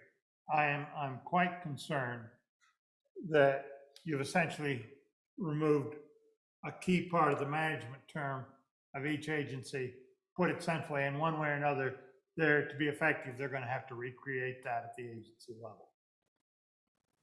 Thank you, Senator Scott. We'll go around the room a little bit before we got Senator Guru over there. And then we'll Thank go to you. Senator Kinski. Thank you, Mr. Chairman. To the good senator from Bates Creek, to be honest, I think a lot of us on JAC shared some of your concerns. That's why when each department came in to give its summary of its budget request, we specifically asked each department head how the HR position switch was going. To a person, save one or two, they said it was fine. A couple said they too had reservations. What we tried to do and what the governor proposed and what we worked with here is A&I, depending on how many employees each department had, kept the person who was working with that department at that department based on the size of the department itself. They switched over to working for A&I, but some stayed in the offices of which they worked. If it was a smaller department, then they went over physically over to A&I and then worked for maybe 2 or 3 different departments from one office. And so while the jury's still out and your concerns are well-founded, I think everyone on the JAC is watching it very closely. And I think the folks at A&I, Director Bob knows that, and we're watching it very closely. And I'm sure my cohorts may have some things to add. Thank you, Senator Guru. Senator Kinski. Thank you. To my friend from Bates Creek, I'm reacting to when you said what you've done here, which actually we haven't done, except that this body did authorize the creation of the Efficiency Commission. And that commission recommended centralization of human resources functions for a number of reasons. I share your reservations, but it's one of those things upon which reasonable minds might differ. So the horse has already left the barn that this has been done, and we'll see how it works out. I share your reservations, but there were some folks that felt equally strongly the other way that this would achieve some measure of efficiency. What my dad told me is he said, as long as you own a company, the 2 functions you never give away are sales and human resources. One determines who your customers are, one determines who your employees are. And if you don't like either one of them, it's going to be real hard to go to work every day. HR is a strategic function. I would personally, if I were department head, I'd want to do it myself, but the die is cast. Thank you, Senator Kinski. Who else? Any other questions on this section? Any other questions on this section? Senator Hicks, do you have anything else to say? If not, seeing we're done with this section, and if barring any objection, that section is 006, A and I is closed. Next section for our consideration is section 007, the Military Department. And to handle this would be Senator Steinmetz. Welcome. Thank you, Mr. Chairman. I move section 007, Wyoming Military Department. Fellow senators, this will be found on page 5 of your summary sheet, page 16 of your budget. You will see that the Wyoming Military Department has a total budget of $74,873,660, of which $55,820,980 are federal funds, and they have 273 employees. Fellow senators, you will see on footnote number 3, that is the continuation of the HR consolidation. Footnote number 4 is the governor's rec of $400,000 for the Wyoming National Guard Education Assistance Plan. Footnote number 6 and number 11 authorize the agency to add 9 and 13 positions if federal funds become available to fund 100% of the position's cost. If the funds go away, so do the positions, and that's a very important notation to make in this. And Mr. Chairman, the JAC denied footnotes 8 and 9 on your summary sheet and adopted footnotes 7 and 10 in their place. This in effect reverted the unspent funds to the general fund and reapportioned them to maintain budget transparency. These funds are for one-time routine facilities projects and are not to be added to the standard budget. The increase for the biennium is $1 million in general fund and $600,000 in federal fund, which is not really an increase. It was a reversion that we just wanted you to be able to see in the budget. And Mr. Chairman, 12 through 15 on your summary sheet footnotes are a 7-5 vote on the Wyoming Veterans Memorial Museum and the funding for that.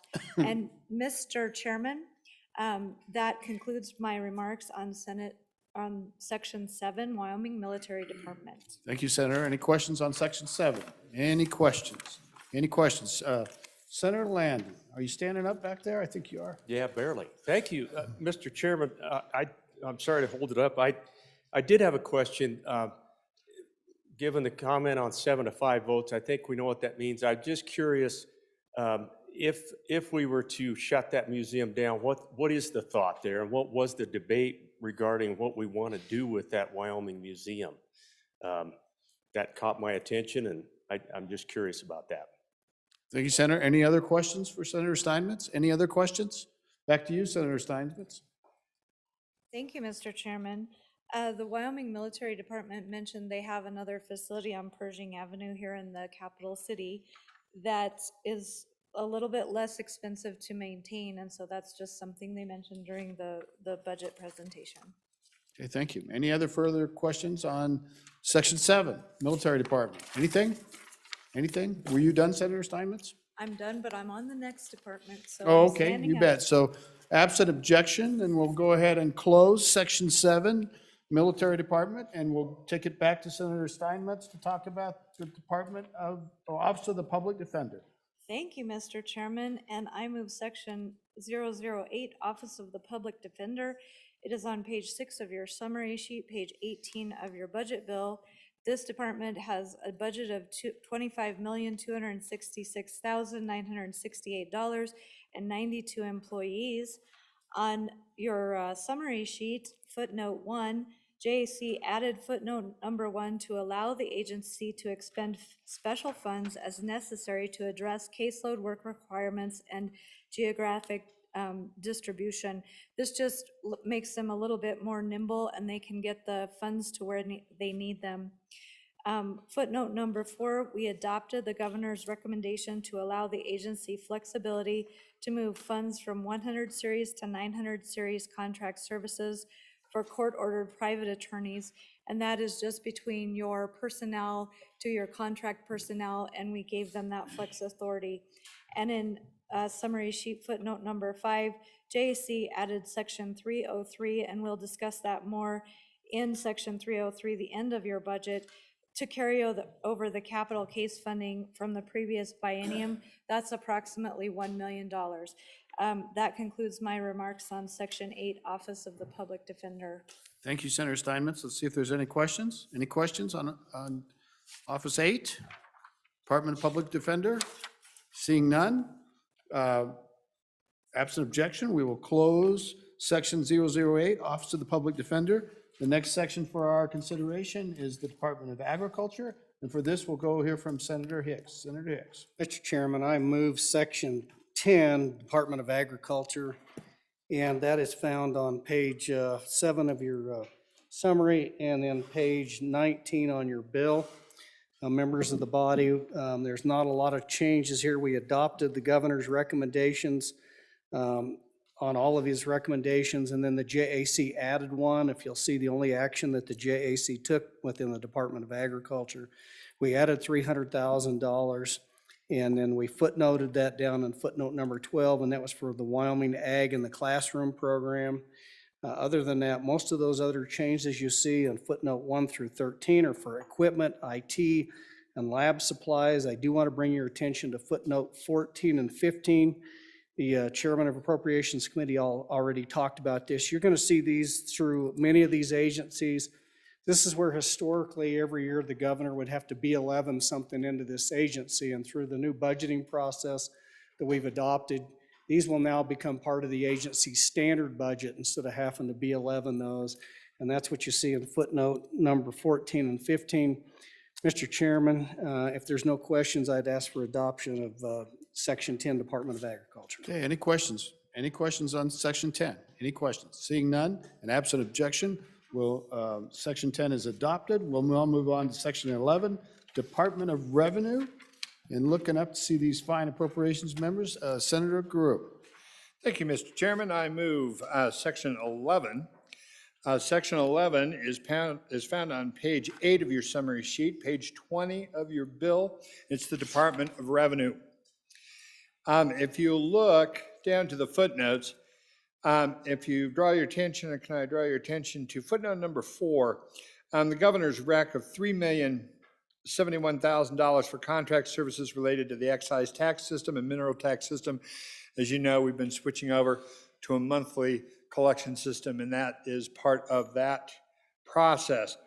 Farther down on number 8, JC adopted the governor's rec of $2,500,000 for contract service related to aerial imagery.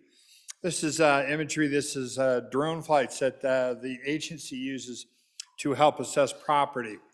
There was a lot of discussion on this, this item. Other departments around the state are using this aerial imagery for their own departments, and we've talked about with the department, with the new director, Director Hanson, to turning that into an enterprise fund to help cover some of those costs. From number 9 down to number 17, you'll see all the adopted governor's recommendations are enterprise funds.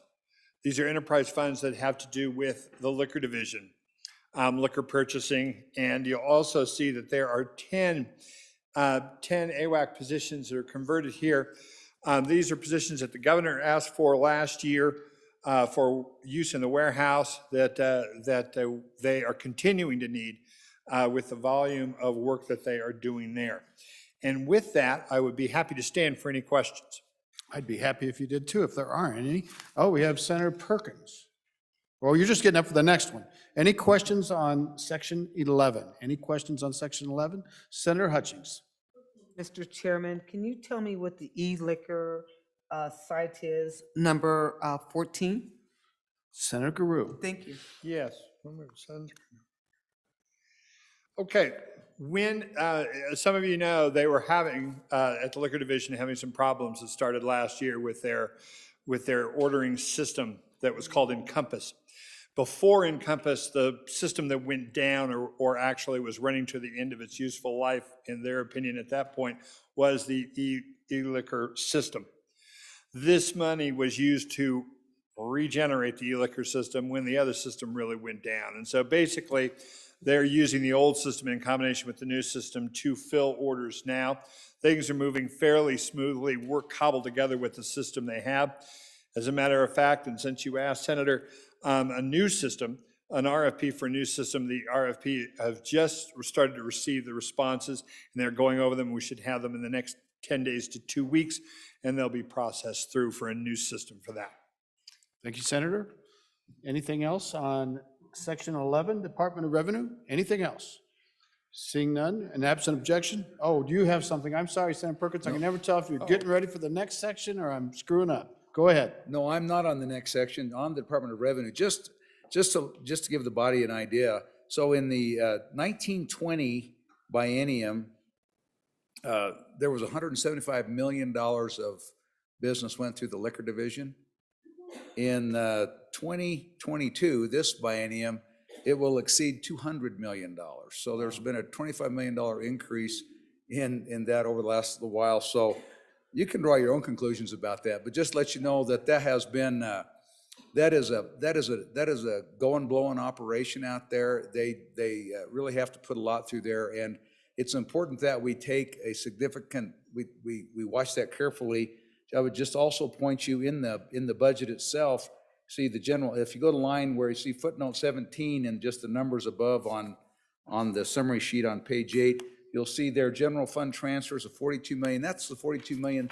That is the contribution, the anticipated contribution of the liquor division in the next biennium towards the general fund. So this is an important enterprise and operation that distributes out. And if you've talked to any of your local liquor distributors, you know that if that operating system doesn't work, which it's really been struggling, you have a tremendous number of very unhappy customers around the state, both because they can't get product and to your liquor dealers and your liquor distributors because they can't get it to give to their customers. So it's vital to pay attention to this for us, Mr. Chairman. And Senator Perkins, can we remind folks, is the 42 million the markup or the taxes? Or part of it? Mr. Chairman, I believe that's the anticipated markup for the coming biennium. So it does not include the taxes. That's Thank correct. you. Senator Guru, do you have anything else? Just to say that increase in liquor sales was due to more than Senator Anderson and I. Thank you, Senator. Any questions on Section 11, Department of Revenue? Any more questions? Absent objection, then we're going to go ahead and close Section 11. The next section for our consideration is Section 14, Miners Hospital Board. Senator Guru, you're still up. Mr. Chairman, I move Section 14 for your approval. Section 14 is the Miners Hospital Board. It is found once again on page 8 of your summary sheet and page 21 of the bill. As you can see, it is just the standard budget with no exceptions. And I stand for question. Any questions on Section 14, Miners Hospital Board? Any questions? Absent objection, I will consider Section 14 closed. Senator Hicks. Mr. Chairman, I move Section 15, Attorney General's Office, members of the body. There's 17 footnotes here. Footnote 1 and 5 were positions that we added. Footnote number 1 was a position in the legal division for Colorado River Compact legal support. Footnote number 5 was to add 2 AWAC positions to pursue birth cost recovery under the Medicare Fairness Act. We hope that's actually going to generate some revenue back for those people that are eligible for those funds. And then, Mr. Chairman, under footnotes 3, 6, 7, and 8 are all IT increases. And then footnote number 8, 9, 10, 11, and 12 are just spending authority for federal grant programs in the AG's office. And then also footnote number 16, we do a transfer of an FTE within the agency's budget, Mr. Chairman. If there's no questions, I would ask that this concludes the explanation on Section 15 AG's office. Any questions on Section 15? Senator Landon. Thank you. Mr. Chairman, just a quick question. Is the position on the Colorado River Compact, is that betting on the come, or is that a situation that we already find ourselves with the need for that position. Thank you, Senator Lando. Let's go to Senator Wasselberg and pile on. I like to test these appropriation guys out. Thank Go you, ahead. Mr. Chairman. Just a quick question. How many actual attorneys do we have in the AG's office now, if you know that number? Okay. It Senator says we Hicks. have 228 employees, but. Senator Hicks, we'll go back to you. Mr. Chairman, for the last question, I don't know, but I will find out exactly how many attorneys we have in that office for the second reading. I get that information because there's different units across that and different levels of legal support within the AG's office. Specific to the question on the Colorado River Compact, we currently only have one attorney that specializes in water law down there. We already know that within the upper basin states that most of the other states have already hired additional legal help and legal consultants. This could be a long protracted thing. I don't know that we're behind the ball, but we certainly need to get caught up in case we are. So thank you, Mr. Chairman. Thank you, Senator. Any other questions on section 15? Any other questions? Absent objection, section 15, Attorney General is closed. The next section for our consideration is section 20, Department of Environmental Quality. Senator Hicks.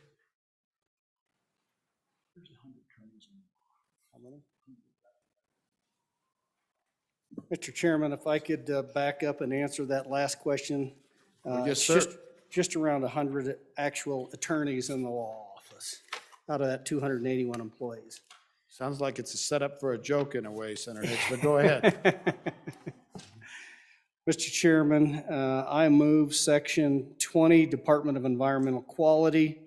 To get to this question, we accepted the governor's recommendations as presented. There was some additional funding there. You can go through the footnotes. There was 2 full-time equivalent positions. Those are the ones that you're going to see that were swept to the Human Resources Division, IT-related expenditures, and then also some compliance issues dealing with some positions, some AWAC positions dealing with some air quality issues over in the western part of the state. With that, Mr. Chairman, I'd stand for any questions. If there's no questions, would ask that we close this section. Any questions on section 20, Environmental Quality? Any questions? Absent objection, section 20 is closed. Next section for our consideration, section 21, Department of Audit. Senator Steinmetz.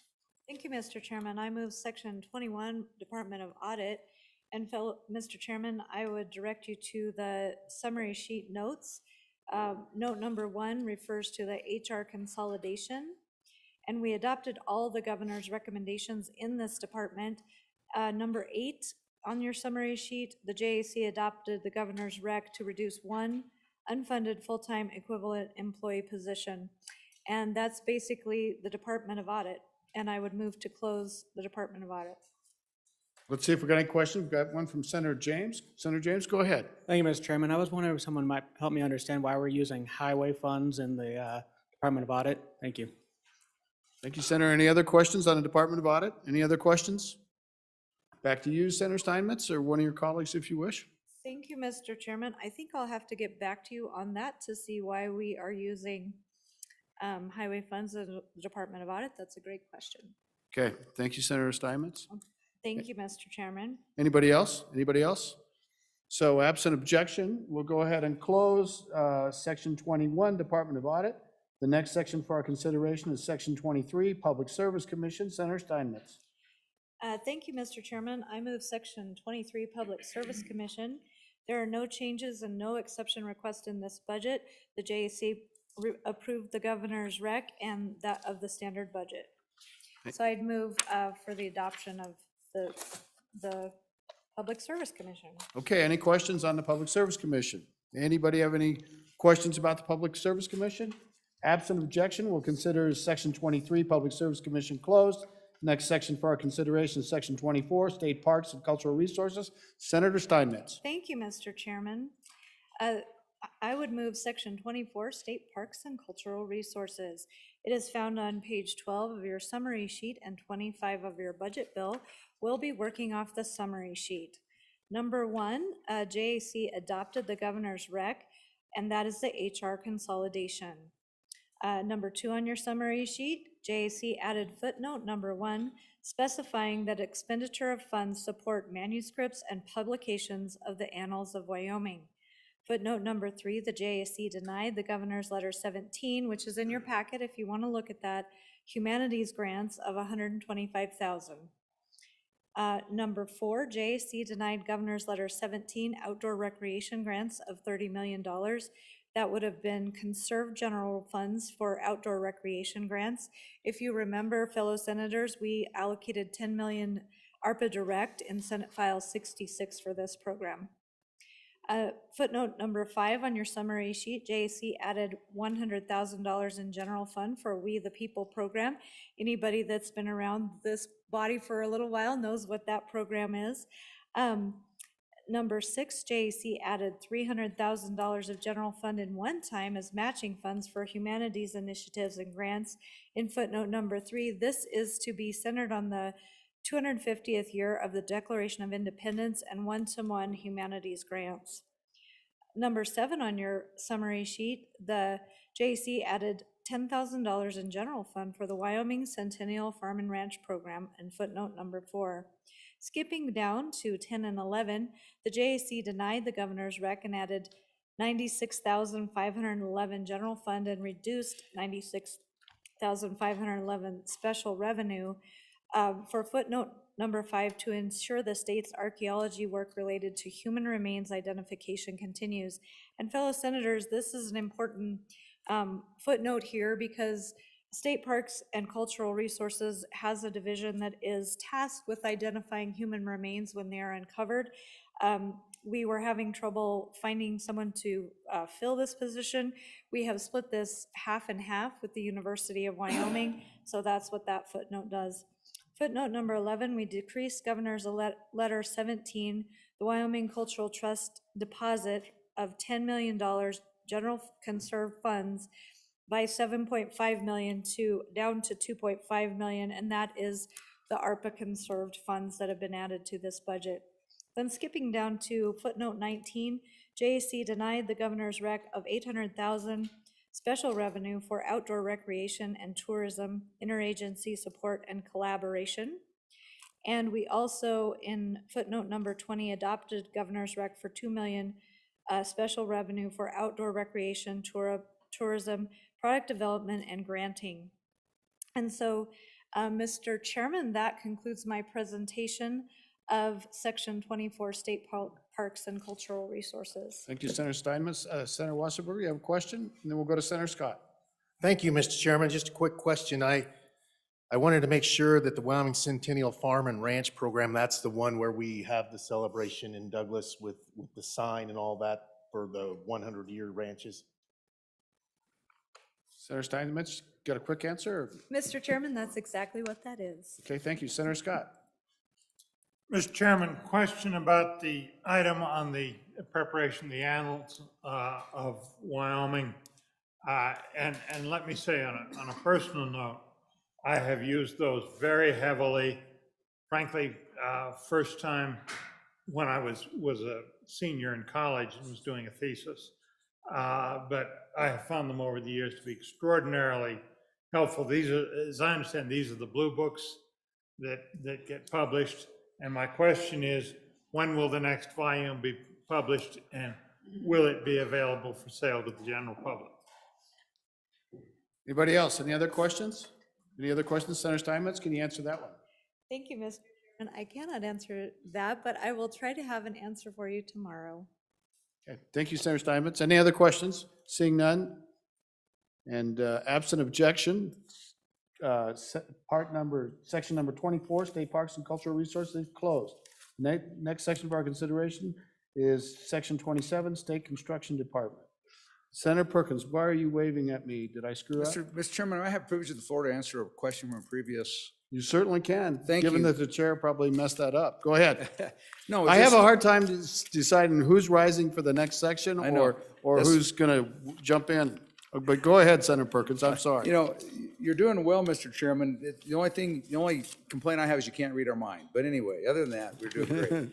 Back to the question there was a question about in the Department of Audit why there was $91,000 of of highway funds included in that. And that is simply to support the audit, part of the function of the Department of Audit is to audit fuel taxes, gas taxes, and car rental taxes, all of which go to the federal highway funds. So when we do that, there's just an allocation of some of that money back here to support that audit effort to make sure that those people are paying what they're supposed to pay under those programs, that actually all those go into the highway fund. And so this is just coming back to make sure that those auditors are paid for out of that group. Thank you. Thank you, Senator Perkins. See, the next section for our consideration is Section 27, State Construction Department. And to handle that, we're back to Senator Steinmetz. Thank you, Mr. Chairman. I would move Section 27, State Construction Department. It is found on page 13 of your summary sheet and 28 of your budget bill. Fellow senators, this is actually contained in Section 313 at the end of the budget is where we will find the list of projects, so we'll go over it then. It's on page 122 or 129, and you'll have this wonderful little summary sheet in your packet of budget materials, so we'll deal with that then. I would like to direct your attention in this section to footnote 11 on your summary sheet. The JAC added $1 million in general fund for an acoustic study and implementation of remedies for the capital and capital extension, and added footnote number 2 in the budget. I'm sorry, what did you say? Go ahead. Very fun. What? So any of you that have been in some of the rooms, it can be very hard to hear, and we definitely want the public to be able to hear our proceedings and all of us to hear one another. And so, Mr. Chairman, that concludes my presentation of Section 207, State Construction Department. Okay, any questions on Section 207? Senator James, or I'm sorry, Section 27, Senator James. Thank you, Mr. Chairman. So I was just curious if there was an acoustic study done beforehand, and if with the justification for another one, unless there's been major changes, can't we use that previous one that they did? Thank you. Senator Kinski, would you like us to hear you? Mr. Chairman, I don't know for sure, but we can sure track down the answer. But I would speculate, given the problems we have with the acoustics, if we had an acoustic study, it wasn't right. Thank you, Senator Kinski. Senator James. Thank you, Mr. Chairman. So if it wasn't correct, shouldn't the company that did the study do it for us without charging us? Thank you. Thank you, Senator James. Anybody want to address that? Senator Landon, you piling on this? Go for it. Mr. Chairman, thank you. I served this past year as your chairman of the Wayfinding and Exhibit Committee, and we spent quite a bit of time on this issue, recommended to our colleagues on appropriations exactly what they ended up doing, which was to get a look at this acoustical problem that we've all recognized. And I believe that when we renovated this Capitol, we used to have some old panels, and if any of you, some of us were in this room before, and you might remember that they were these padded panels that were in various places on the walls. When this place was renovated, Mr. Chairman, those were all taken out of here and not added back. There was quite a few things that were value engineered, and that was one of them. And we have since discovered that we probably need to get some of that back. So that study is recommended by this little subgroup of the SBC, which I chaired on your behalf, and by our Appropriations Committee. And I think it's important that we get a look at what that might take. So thank you, Senator Landon. Senator James, one more bite of the apple. Thank you, Mr. Chairman. So if we already know solutions to fix the problem, why are we spending $1 million more to find out answers we already know? Thank you. Okay, Senator Steinmetz. Mr. Chairman, I just want to share with my colleague that I will track that down and see what studies have been done and try to ensure that we're getting the best use of our money out of this. Thank you. Thank you, Senator Perkins.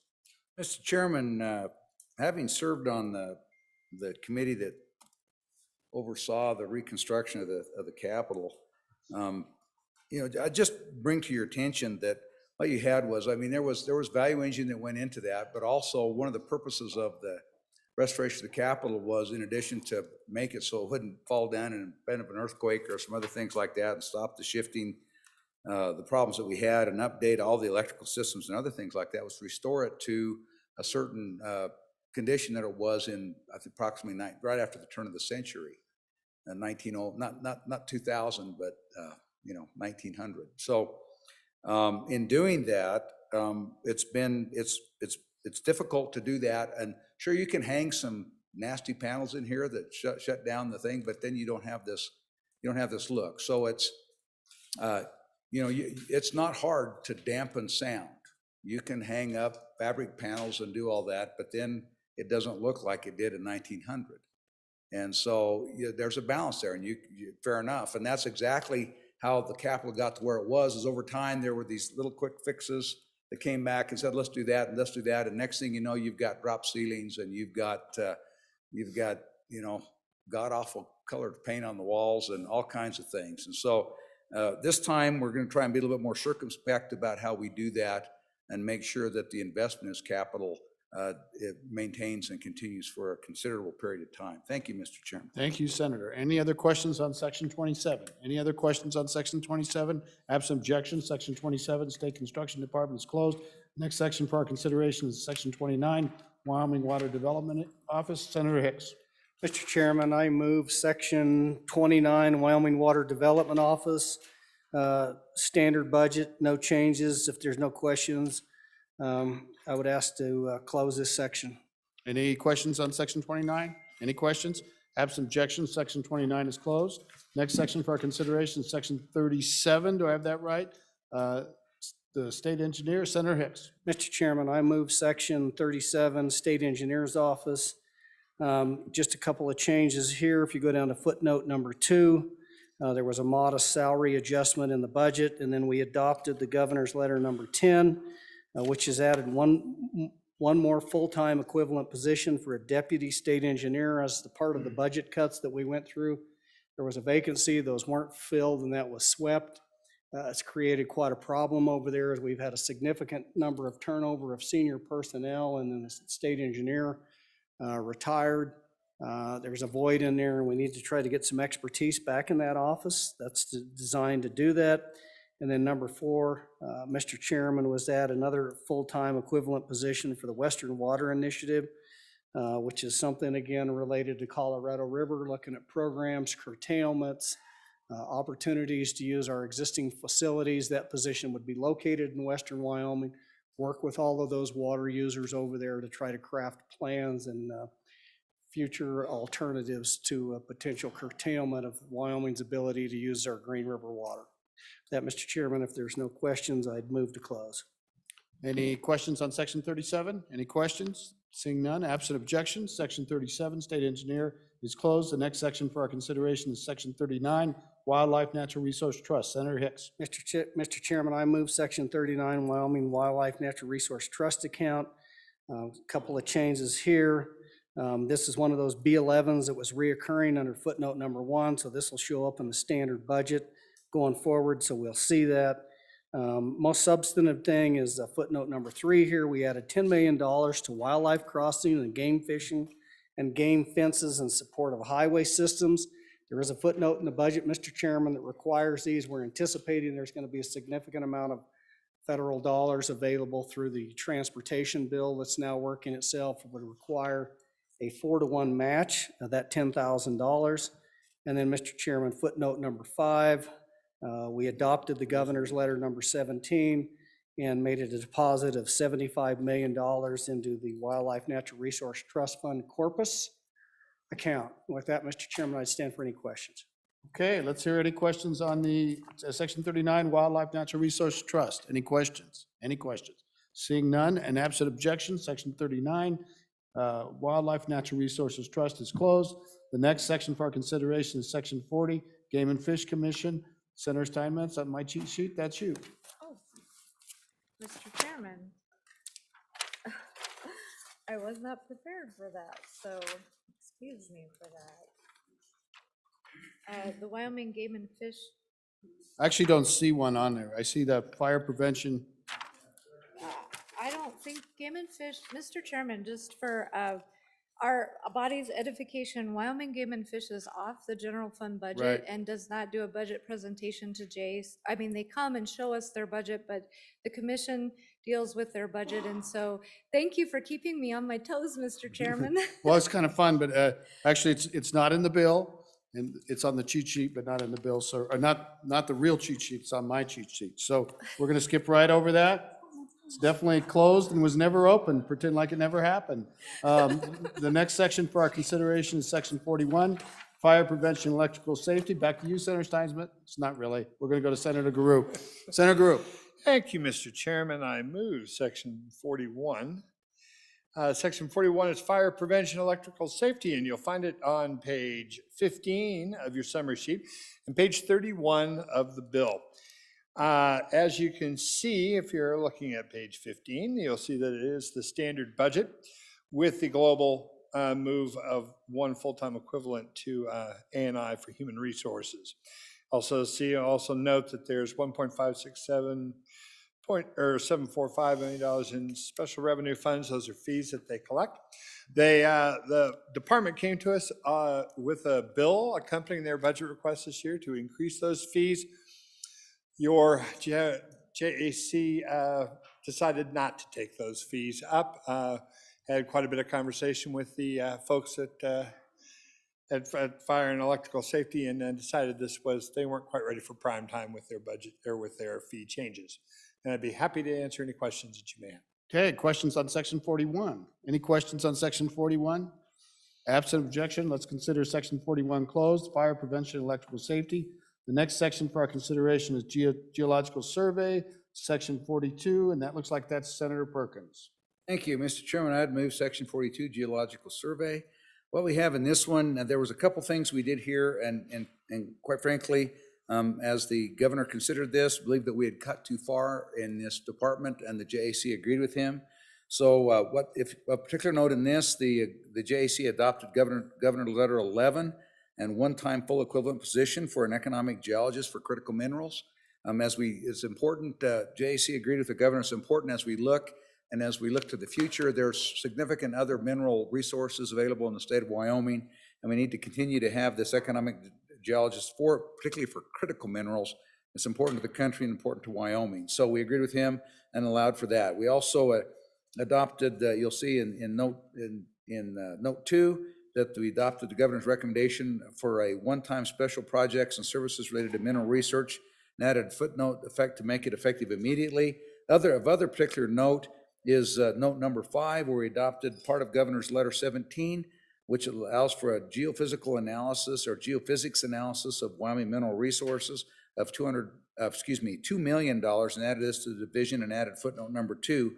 What this is to pay for an airborne LIDAR radar, which is a ground penetrating radar survey of the state of Wyoming, to help look at mineral and development minerals, again, trying to make sure and identify those commercially practical reserves that are out there, so that when people come calling, that we're prepared for that, and also help direct those resources and manage those resources. I'd stand for questions. Thank you, Mr. Any questions on section 42, geological surveys? Senator Scott. Mr. Chairman, on both the first and the last items you talked about, do the minerals involved am I right in thinking in good part that's rare earth minerals that are where we're nationally and internationally developing quite a need for those things in our modern economy? Senator Perkins. And the answer to that question is yes. There's a few others. It's not just those critical rare earth minerals. There are some other ones. For example, uranium continues to be of significant interest, and there's other, but in particular, it's especially geared towards the critical rare earth minerals, of which, we'd like to see more of those produced in the United States, and particularly in Wyoming. Thank you. Thank you, Senator Perkins. Any other questions on section 42? Any other questions? Absent objection, we'll consider section 42, geological survey, closed. The next section for our consideration is section 44, insurance department. Looks like we're back to you, Senator Guru. Apologize. Section 44, insurance department. Yes, sir. I catch ya? Yes, you did. Mr. Chairman, I move section 44 and ask for your favorable consideration. Section 44 is, let me see here. Hang on, I skipped ahead one extra. Okay. And it is part of the budget, so that's my fault. One, It's on page 33 of your budget, and it's Yep. on page 16 of your cheat sheet. Yep. Looks like you There guys it didn't is. do Yep, much. 3316. Yes, and there are two governor's recs on there, and adopted them both. One, the 46,000 of special revenue for ETS, and then the one-time 13,000 special revenue for electronic work paper software budget requests. So those were both ETS, and that was from the insurance department, and they were both adopted by the governor and the JAC. And stand for any questions. Thank you, Senator. Any questions on section 44, Department of Insurance? Any questions? Absent any questions, and absent objection, we're going to consider section 44, Insurance Department closed. The next section for our consideration is section 45, Department of Transportation. Senator Steinmetz. Thank you, Mr. Chairman. I move section 45, Department of Transportation, and that can be found on page 16 of your summary sheet and 34 of your budget bill. Mr. Chairman, I'm going to go through some of these footnotes with you on the summary sheet, page 17. We had a lot of technology requests here, and so I'm not going to go through all of them. I'll start out on number 5 of your summary sheet. This is the HR consolidation of 14 full-time equivalent positions to centralize the HR. The next note for your consideration is number 7. The JAC added $20 million in highway funds, which is what S7 is, one time for the Revenue Information System, or RIS. And if you've been around any time at all, you know about RIS. It's on a very old operating system. It has needed to be replaced. Last year we passed a bill that required authorization from the legislature to go forward with RIS, and took $5 from every driver's license to be able to start planning for that project. However, since we've seen such an influx of highway funds and federal dollars into the Department of Transportation, this footnote here would authorize us to go ahead with the $20 million highway fund expenditure for RIS. I just want to make sure everyone knows that, because that's a big ticket item. It's been up for debate several times on this body, and so I want you to be aware of what we're doing here. Footnote number 10 on your summary sheet, JAC adopted the governor's recommendation of $2,459,133 of highway funds for portable radio replacements and installation. This is part of the first responders and all of the things that go along with that and the highway patrol. Footnote number 12, JAC adopted the governor's rec and added footnote number 2 to provide for the authorization of the agency to expend $523,277 of highway funds for capital security personnel and contract personnel. This is for the security within the Capitol facility here. It allows us to use contract personnel on off hours and not rely completely on the highway patrol for that, because sometimes they have more important jobs to do. Footnote 13 through 21 are all highway patrol related issues, and you can go through those at your leisure. Footnote number 23 on your summary sheet, the JAC adopted the governor's rec of $1.5 million for WyoLink sites expansion and upgrades. There is also another $35 million in Senate File 67 of the direct ARPA bill. Footnote 25 on your summary sheet, JAC adopted the governor's rec of $653,922 of S4. That's a reduction. That came from the negotiation of the Motorola contract across all agencies, and we saw a reduction in funds there. And specified footnote number 3, $4,107,263 of S4 for ongoing hardware and software maintenance. Mr. Chairman, we also said that The appropriation shall be used to pay any charges to local governments until the appropriation is exhausted. And that S4 was from the local government's capital fund. And so, Mr. Chairman, that concludes my remarks on section 45. Okay. Any questions about the Department of Transportation? Senator Wasserberg. Thank you, Mr. Chairman. Just a quick question on WyoLink. We have a substantial amount of money, and I'm just wondering, with the appropriation in the budget bill and the 35 million elsewhere, is that finally going to take WyoLink off the list, or is this a continuing issue? Thank you, Senator Wasserberg. Senator Perkins. How many times have you heard that one over the years, Mr. Chairman?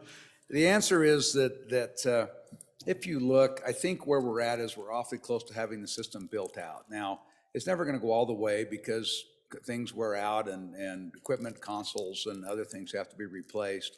But the build out should be awfully close to being complete when we finish this. So what you've got here is you've got, like you said, there's if you look at note 23 and 24, those are both WyoLink build outs that are available from highway funds and permissible uses for those highway funds.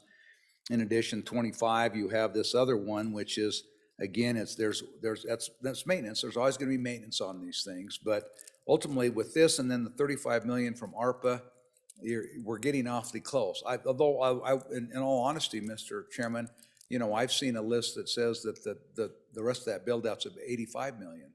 And so if that's the case, then there were a little ways to go, but those are, at some point, you've got what you really need, and there's bells and whistles out there that you have to be careful of, and also at some point, the idea is for WyoLink to reach in every nook and cranny of the state, and there, when you get in a remote state, sometimes there's just not where that last bit of coverage for the person who ever happens to be in there that has an emergency can get very expensive. And so we'll continue to analyze this going along, but we're told that this is the build out for the base. This is the build out.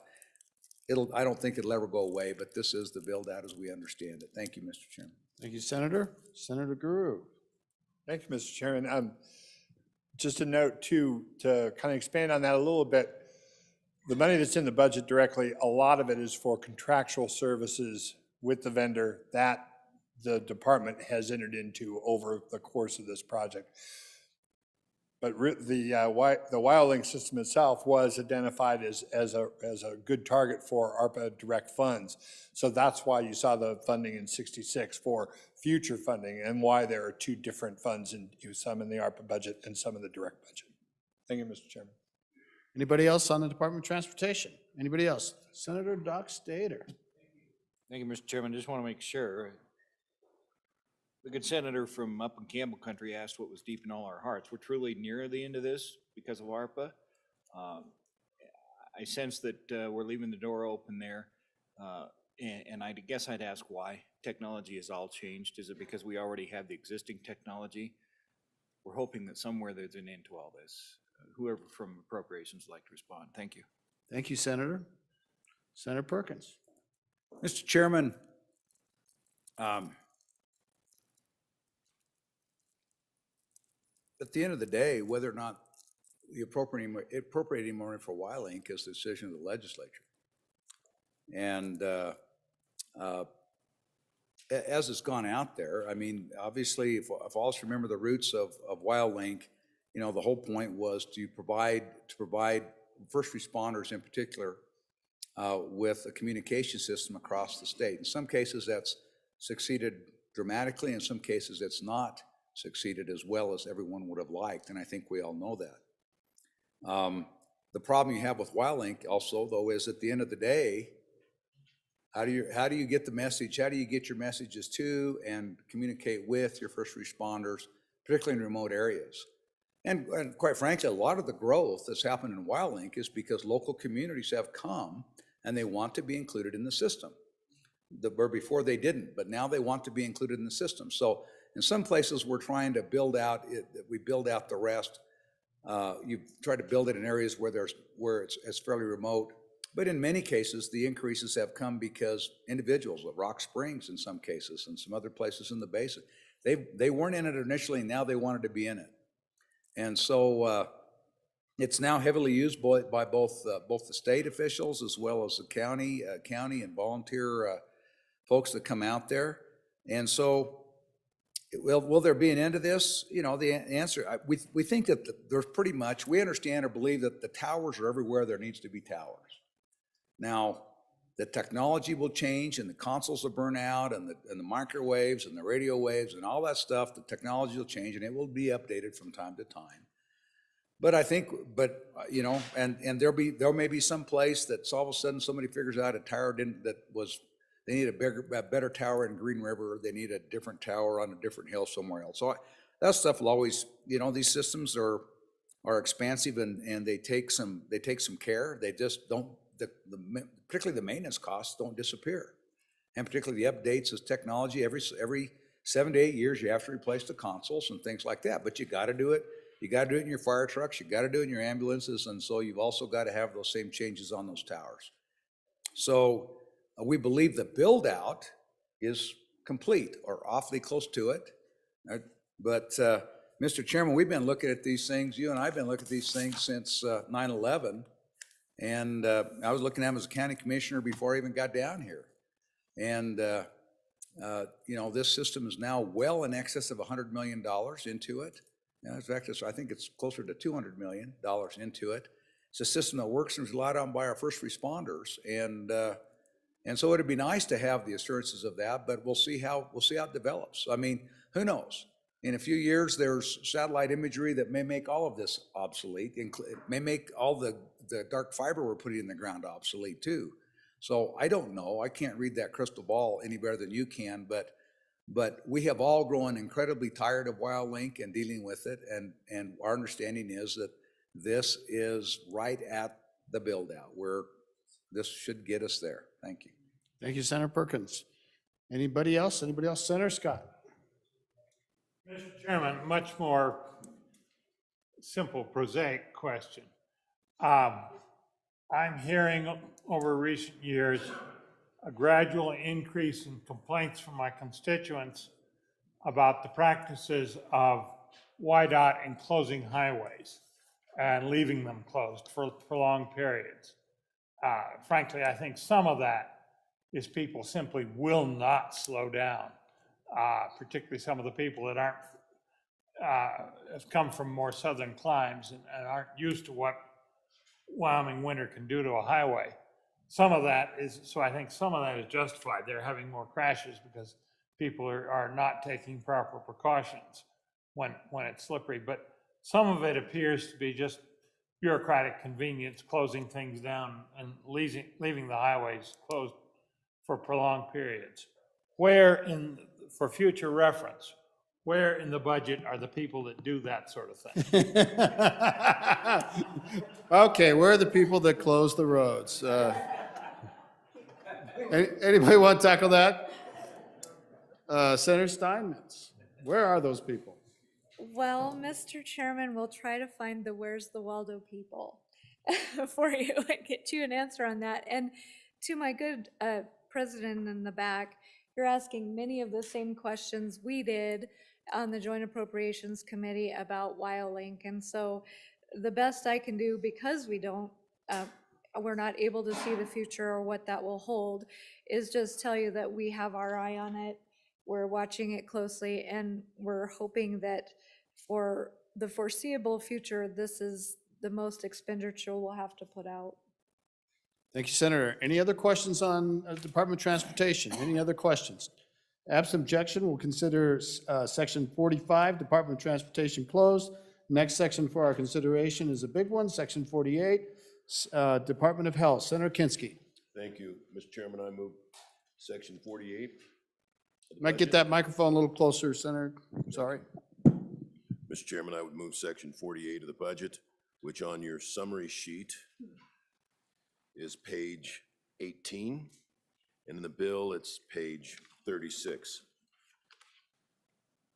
We have 49 footnotes here. I will not go through all 49. Anything that's a global, HR, IT, B11, AWEX, I'm going to skip over that and we'll go right to the things that are most consequential. Before I get into it, I do want to lend a little bit of perspective on this and the next budget, Department of Family Services. The two of those combined are 34% of all general fund spending. So this governor, the governor before this governor, and to a certain extent the governor before that governor, have whittled away and whittled away and whittled away at this budget. Every time there's downturn, we get short on revenue, which is continuously. And I remember the director before the one we had now, he would shake when he was in front of committees because he had cut so much on that budget. Well, last session we came to it and our current governor had done step 1 reductions, then step 2 reductions, which were painful, and then out of necessity, step 3 reductions. And you will remember that because it was here on this floor that we had many, many amendments to try and put some of that funding back. DD, comprehensive, mental health, substance abuse. And the compromise that was reached was, we're all holding our breath as to whether these cuts are really sustainable with regard to the providers and ultimately the impact on the patients. So we said, what we'll do is we're going to implement this step 3 cuts. We're going to tell the department, bring those budgets back. Let's take another look at them. Let's see what the impact is on the providers. Many of those step 3 cuts have been reversed in this budget. Some of them even beyond the step 3 a little bit. And the reason I mention it is, I know everybody in this room feels very passionate about some aspect of this budget. So I'd ask, before you bring an amendment to put the money back, talk to me or staff to make sure the money hadn't already been put back, or else we're going to be in a situation where we're putting the same money back twice. That's all I would ask on that one. The second I wanted to touch upon is, you've seen it in your email, that Medicaid expansion is somehow hidden in this budget. Nefarious, scurrilous tactic, you rascals. I don't know how that got started. Somebody who didn't really understand was reading the bill and just got exercised and put that out on the internet. There is no Medicaid expansion in this bill. Anybody who tells you there is, ask them for the page number and the line numbers. And you can carry it to the Senate lawyers and ask them if that is Medicaid expansion. Now, I don't know what'll happen on second reading, third reading in terms of amendments, but I can tell you, anybody who tells you in this bill as written, Senate File 1, as is, does not have Medicaid expansion in it. So with that, let me go ahead and start through the footnotes. The first one I think of consequence is on footnote 5. And footnote 5 also goes with 2 more footnotes, footnote 11 and footnote 18. So I passed out a little colored bar chart here that actually is in error because it says it goes with footnote 15, 11, 18. I miswrote. It's footnotes 5, 11, and 18. So if you refer to this little colored bar chart, I can explain those footnotes, which draw back to footnote number 1 in the budget. So these footnotes authorize the department to modify the Medicaid plan to collect what are called upper payment limit payments. Now, this is something that has been authorized years ago, and it's a feature of the Medicaid, Medicare program from Washington, D.C. So it works like this. The green bar is what Wyoming Medicaid will pay. The red bar, which is higher, is what Medicare would actually pay. So it's a knee replacement. Wyoming Medicaid will pay $10,000, but Medicare would pay $12,000. Well, there's a provision in federal law that says if the providers self-assess themselves by a tax or an assessment, whatever the amount of that gap is, half of that amount, the feds will match it. So if the providers send in 50%, the feds will put the other 50% in up to what Medicare would pay. So the state has a system set up where the hospitals send in half of the upper payment limit, doctors, ambulances, nursing homes. Then the feds send a check. Then we write a check back to the provider. In the end, they put in $1 of their own money. They give back $2, one of which is their own money, and one of which is the federal government's. Okay? It's important to know because it's significant for your hospitals, your ambulances, your nursing homes, your doctors, because Medicaid pays so poorly. If you're in healthcare, everybody knows the worst payer is Medicaid. If you even get your costs out of it, you're lucky. So this program is very important. So footnotes 5, 11, and 18 authorize the department to put this program together for this biennium. So 5, for instance, says we adopted the governor's, we added 28 million, all right? That's 14 in federal funds and 14 in SR. That's special revenue. That's the money that comes from the medical providers. That is not general fund money. Footnote number 1, specifying the Medicaid state plan may be amended to effectuate this reimbursement to hospitals under the upper payment limit program. Okay? 11, you will see a similar note for UPL. 18, you will see a similar note for nursing facilities. 11 is, I think, ambulances, and 18 is nursing homes. So that's that footnote, and it's an important one.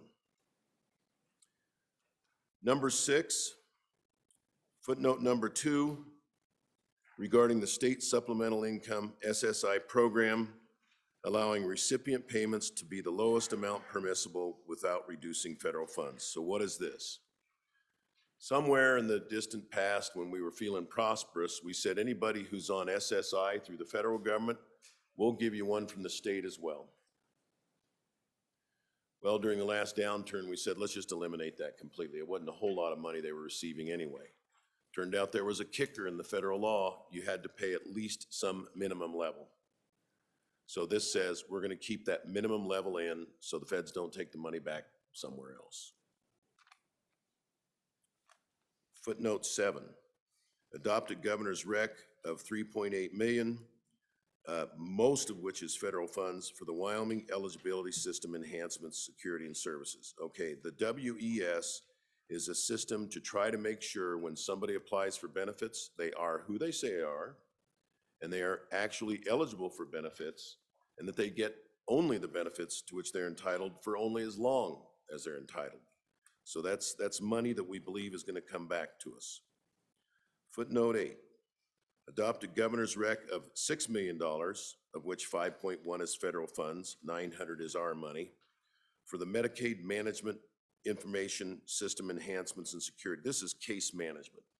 If you've got a developmentally disabled client on service, if you have a waiver client on service, this is how they manage the case, the case management. So this is an important upgrade that we have to have in order to be able to properly serve those clients. That was 8. 9 is technical.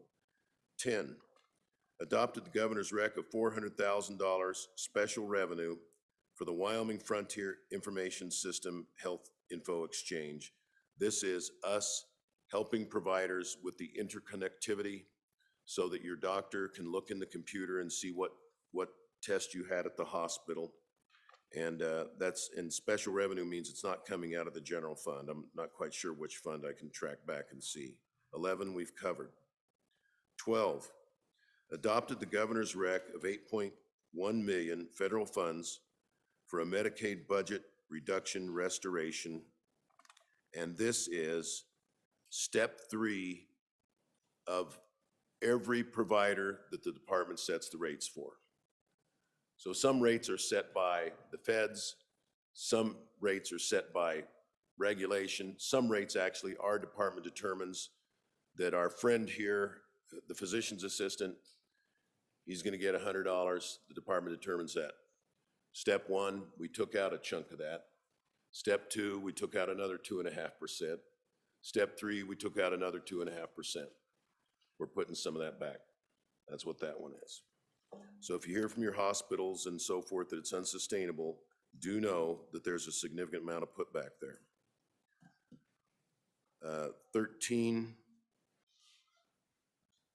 adopted governor's rec of $20 million, $10 million special revenue, 10 million federal funds for hospital supplemental payments. I believe that, no, that's a, let me backtrack on that one. I think that's also maybe an upper payment limit. Backtrack Let me away. double check on that one. Okay. 14 is a nothing burger. It's a technical correction because to get the funding right on Medicaid in the school system. 16 is adopted governor's rec of 1.8 million general fund and negative 1.8 federal funds due to a loss of federal funds to reclassification of facilities as non-qualifying due to institutes of mental disease prohibition. So this one says we've had crisis beds and other beds for recipients. Some of those facilities have more than 16 beds. The feds decided those facilities no longer qualified. Well, until we find out what we're going to do about it, we still have people in those beds. So the federal money goes away and we're having to put 1.8 million of our own money in there for the biennium until we figure out exactly what we're going to do with this change in the federal regulations.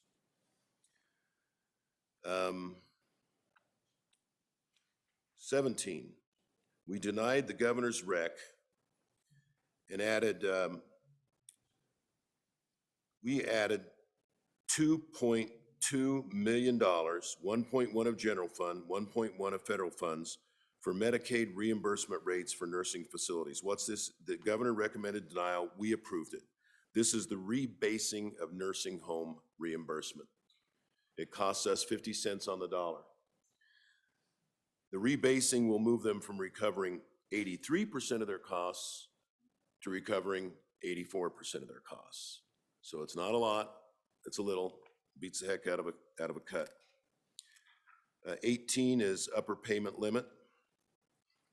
19, we adopted the governor's rec $750 million federal funds for a Medicaid budget reduction restoration. This is adult vision and dental for indigents. 20, adopted governor's letter number 1 to use up to $10 million of reversions for Medicaid budget reduction restorations to meet ARPA maintenance of effort requirements. We cut this program, but it turned out in order to get ARPA, we had to put those cuts back. This is the comprehensive support program, near and dear to many of you. So these are patients that are based in the home and the community. So that's a restoration of a cut. 22, adopted governor's rec 17 million federal funds for a 10% increase in the FMAP for home and community-based services. So what that is in this last bill, FMAP is the federal matching. So right now for us, it's 50%. For the feds, it's 50%. This was a temporary increase to 60% on certain programs such as the home and community-based waivers.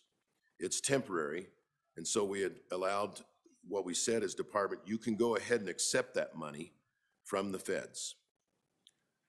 26, adopted governor's rec of $170,000 general fund for guardianship services funding.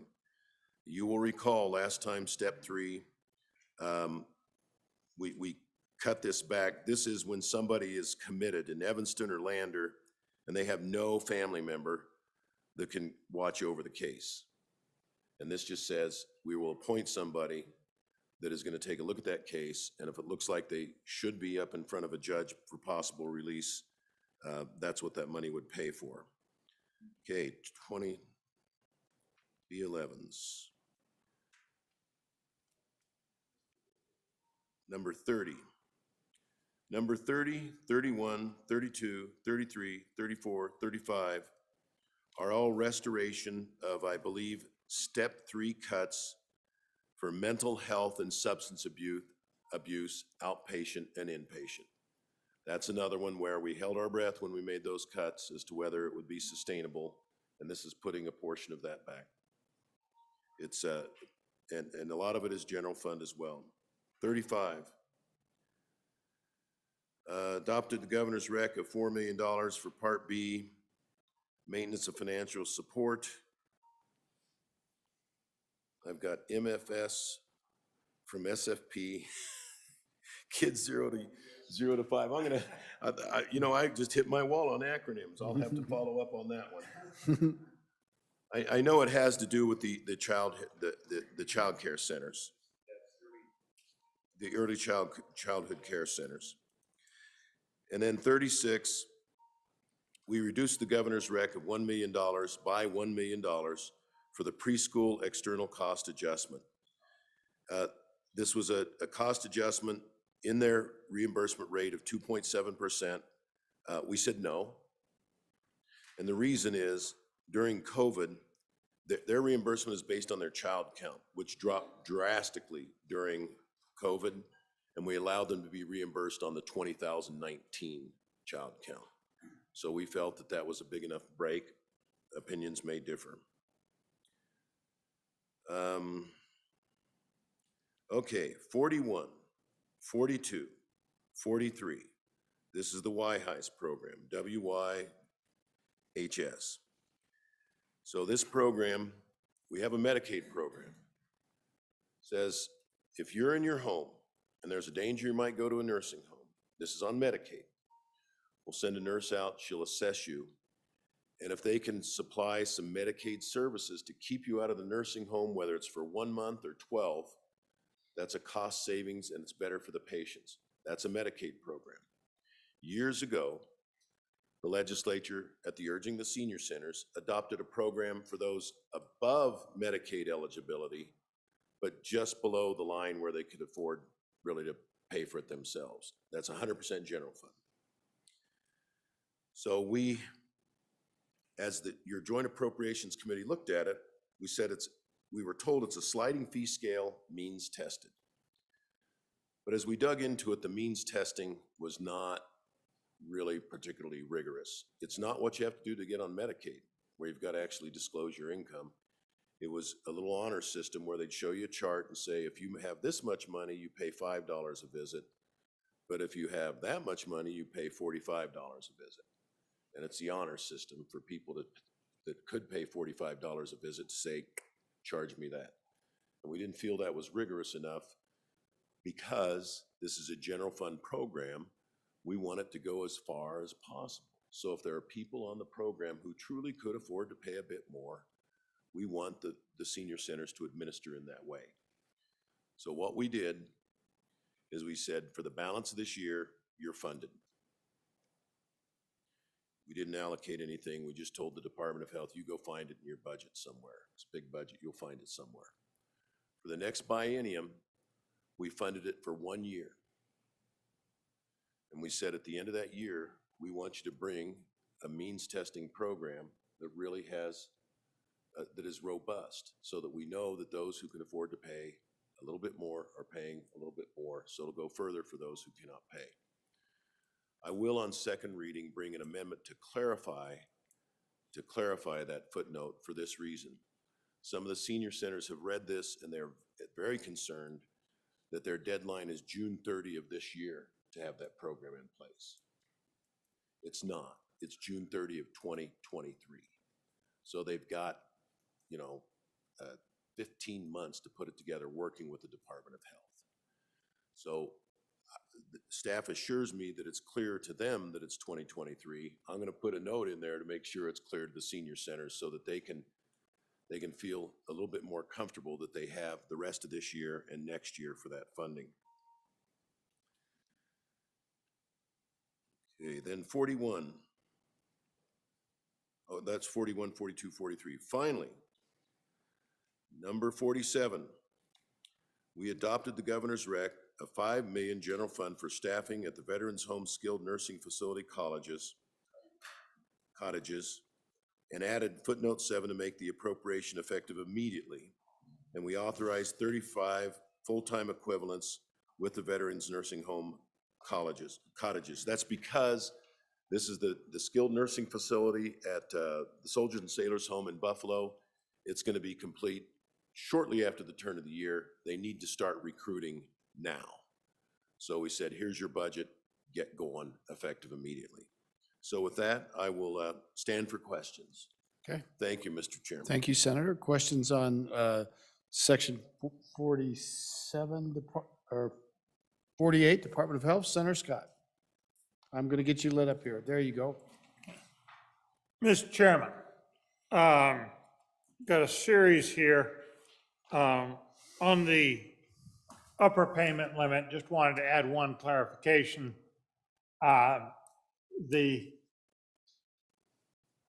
And I think it was in the presentation, but the assessment is really a tax and applies uniformly to particular classes. And the reimbursement is not an automatic percentage of what they pay in. It varies a bit depending on the circumstances and what the billing is. So I think all the participants get their money back and then some, but it's not uniform. And I think we need to be just clear on that so that it's just a matter of understanding. Second, the question on what percentage of revenue health department or Medicaid makes up for various providers.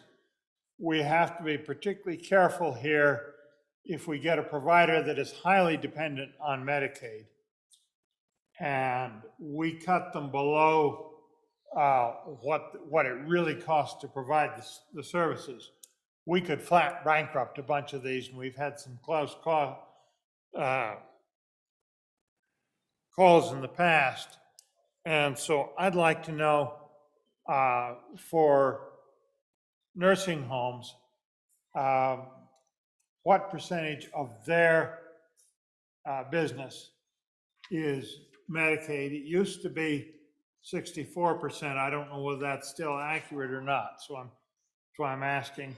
Same question for the adult DD providers that are providing residential services.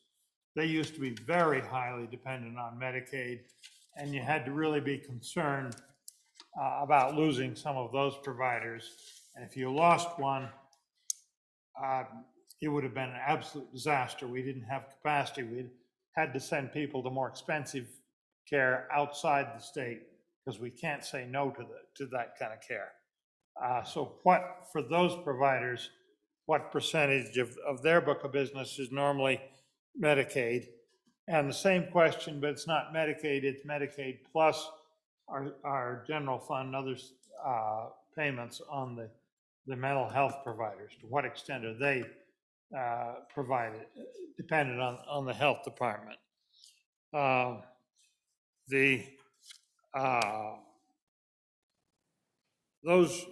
And final question is on the one-year funding. Is this the only place in the budget we've got an agency 1 year funded that we will have to come back and provide the second year next year? And the reason I'm asking is I think it might be wise to provide some kind of a contingent funding in case something goes wrong next year and we have trouble, so that we have some kind of a fail-safe, so there is a second year if something goes wrong next year and we don't get a budget. Thank you, Senator Scott. Senator Perkins, seeing you Thank- leap up. Thank you. Answering the last question first. No, this fully funds, so the only program that's only funded for 1 year is the Y-High progress, that program where you're trying to keep people in their homes. And if you remember last year, we had a, Ron says it was fully generally funded. And so we had, in the budget discussions last year, we had agreed that we'd keep it going through the end of this year and allow it to spin down. We've come back and we've extended that 1 more year and said, not only to find out, to make it means tested, but also give the opportunity to come back and seek a waiver to see if you can have matching funds. So that's the only one, that's the only thing in the budget that's only funded for 1 year. The rest of the budget is fully funded for the entire biennium. And what we do, and that's, again, that's one of the reasons why we allowed the $80 million plus of reversions to go in, is that, again, that allows that, instead of letting to revert and reappropriate, that's a little bit of a, the reason we allowed them to do it in such big context this now is because if we reappropriate, it adds to our maintenance of effort. So it's just we would normally allow that to revert and simply reappropriate. And this year we did not do that because it adds to our maintenance of level. Every time you appropriate, you increase your maintenance of effort issues. So, and then the other part of it is, in this agency, and there's a few others, it has to do with an ARPA replacement. You have the ability in ARPA to replace some of your general fund money with allowable governmental expenditures of general fund money. You can replace that with ARPA, conserved ARPA, with this reserved ARPA money we've been talking about. And so that money is not, they didn't send us a big check and say, here, replace it. What happens is you replace it and you over time. And so some of it's already been replaced, but most of that is replaced as we go through the entire biennium to get the full amount of replacement that you can do. And so there's many places in this budget where we have, this is one of the large budgets, this one in Department of Corrections, or where we've done that a bunch so that we could realize the ability to conserve these monies. And so it's resulted in a substantial reduction of the general fund appropriations to this department. But when they come back in the next budget, they will be requesting all the money that was replaced this time in the next biennial budget. 2 years from now, they'll be coming back and they'll be asking for all the general fund will all come back. So does anybody want to ask the other part? Go ahead. The other question. The other question is, I mean, obviously, the other question was about what is the percent of Medicaid for nursing homes and some of these skilled nursing facilities and assisted living facilities. And the testimony, the little bit of testimony we have is this is running between generally 60 and 70% of their total revenue comes from these sources. And of course, it's very important that all of those folks watch those mixes, because if you can't make it if you're 100% Medicaid funded. You won't make it. And so they have to watch those mixes. As we talked about, there is a 1% restoration of the rebasing. That's to carry forward. That puts back some of the cut we made last year. We put some of that back last year. We've carried that forward, but I think we went from 83 to 84% is what the Medicaid reimbursement is for this case. So we put a little bit back to carry forward what we did in this body last year. We didn't. So we matched this to where the bodies agreed and went forward last year. We carried that forward into this budget. And then we've got the little bit more rebasing that we've done here to recognize something across. But it's, as you saw, it was only, less than $2 million to do all that. So it's a very modest increase, but these are very expensive programs, and we're trying to watch that line. But this kind of goes back to like our PBM conversation earlier. At some point, you can't balance the entire state budget on the backs of private entities who are providing these services under contract to the state. Thank you, Senator. Any other questions? Senator Driscoll from the back. Chairman, mark your place where we're at, please. I'd like us to stand at ease to the sound of the gavel at about 10 minutes from now, so everybody can have a little break. Okay, you don't want to finish this section? You can if you We're choose. close, and then that'd give the presenter a chance. He's on the next section. Very Give good. him, so I think we're close. Senator Scott. Chairman, the one question I had further was on the adult DD providers, the residential providers. they were in the, many of them in the 80 or 90% Medicaid dependent category. And that makes them particularly sensitive. Are they still in that kind of a highly Medicaid dependent situation? We'd like to get that one. Senator Kinski. Yeah, to finish up this section, I'll get back to the Senator from Bates Creek's questions. On number 13, I was correct. That is an upper payment limit. Footnote 35 is we cut too deep on special education on those early childhood education centers. So deep that we violated a federal maintenance of financial support. So we had to put some of that money back. That's what that one is. As to what percentage of their business is Medicaid on average, since every provider will vary, on average, what is the percentage of Medicaid, nursing homes, adult DD, mental health, adult DD, residential? I will get to the department, see what those percentages are. They're just an average, a gross estimate, but we'll get that back to the Senator from Bates Creek. If there's nothing else, I'm What about his last question? Senator Scott, you want to repeat it? Mr. Chairman, I got it. It's adult residential DD. Sorry, Senator Kinski, I had your mic off. Go ahead, say it again. I got it. It's the adult DD residential. They used to be 80 to 90% Medicaid. How dependent are they on Medicaid now? Thank you, Senator Kinski. Any other questions on this section? Any other questions on the Department of Health? Hearing absent objection, Senate file, Section 48, Department of Health is closed. Let's take a break until, Senator Steinmetz, you have something before they go to the order? Then we're going to take a break. Yes, Mr. Chairman. Just to answer a couple of questions, then we'll Okay. take a break.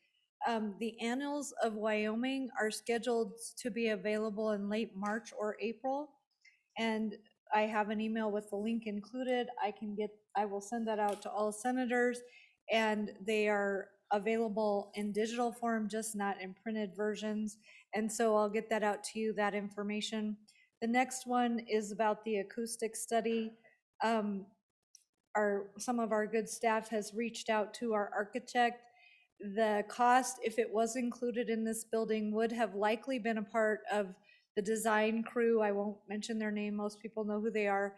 Fees and the outcomes ultimately come down to what the building is today. There is acoustical plaster in the ceilings of the chamber of the Supreme Court and our chamber here, but those are the only locations where any kind of acoustical measure has been taken. And so I hope that answers some questions. Thank you, Mr. Chairman. Thank you, Senator. So everybody, right now, let's take, for time, I've got, let's come back at 10 minutes to 6. And we're doing fine, but we're going to get out of here. So take a break till 10 minutes to 6. We're at recess.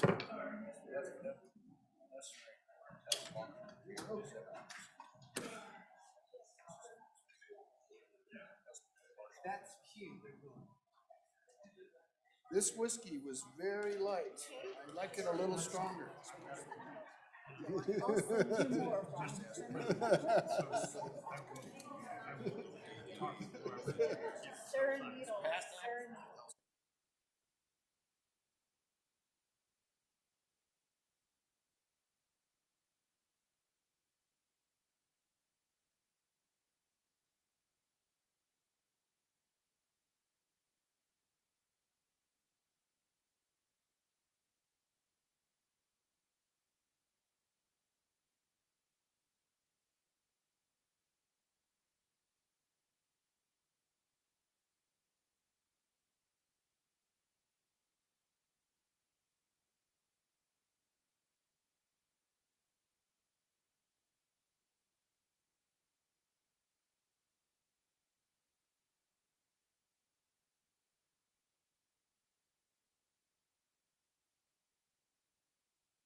2-minute warning.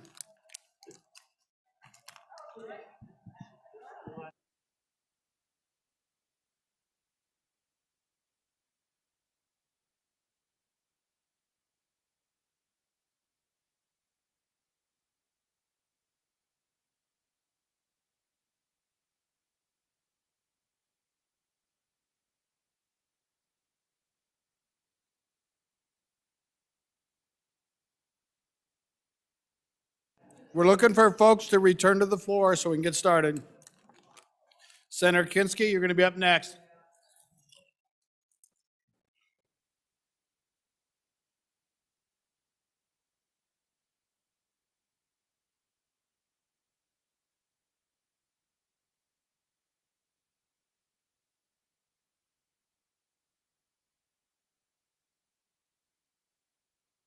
Call to order. Let's gather up.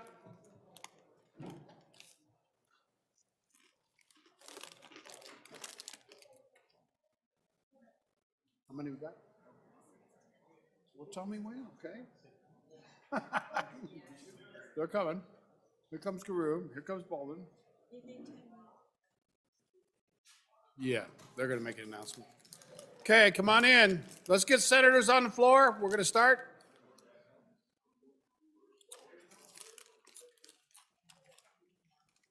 What's your count, Sergeant of Arms?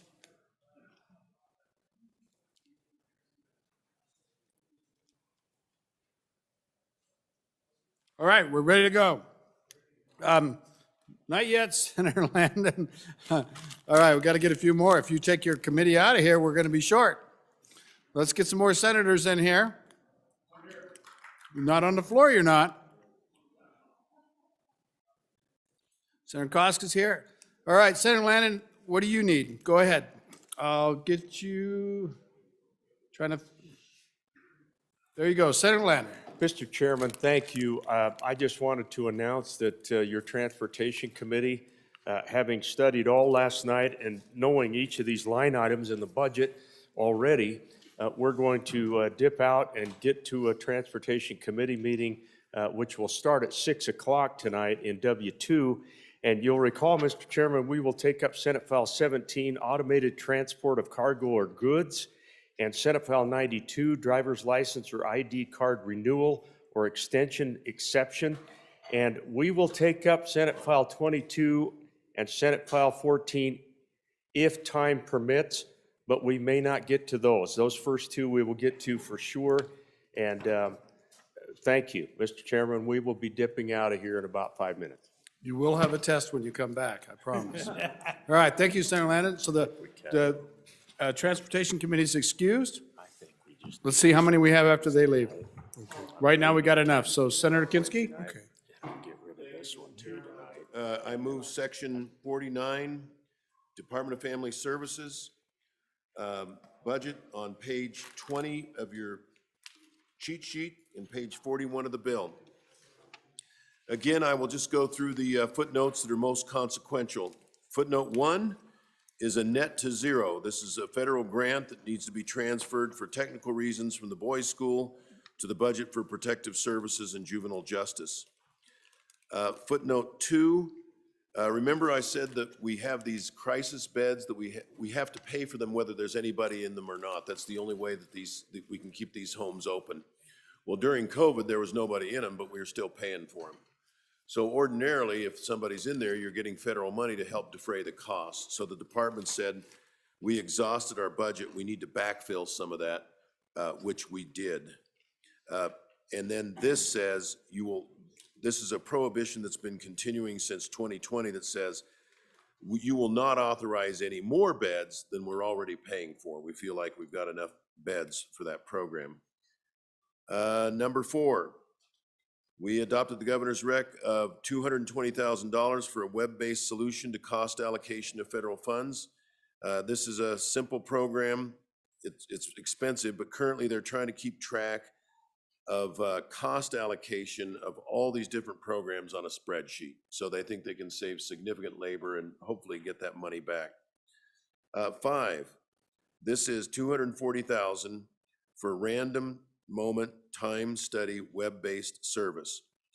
So you're a nurse you're working for the Department of Health.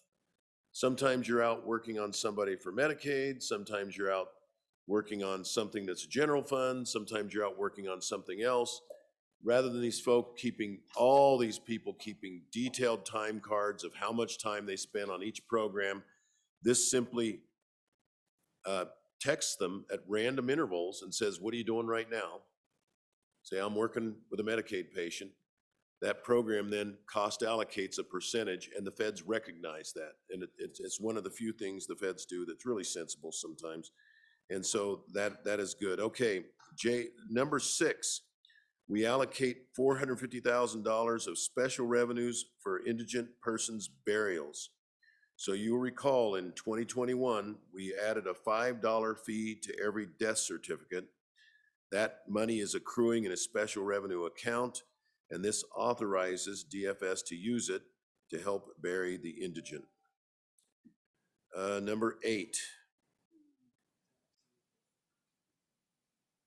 This is the backfill of the crisis stabilization bills, beds.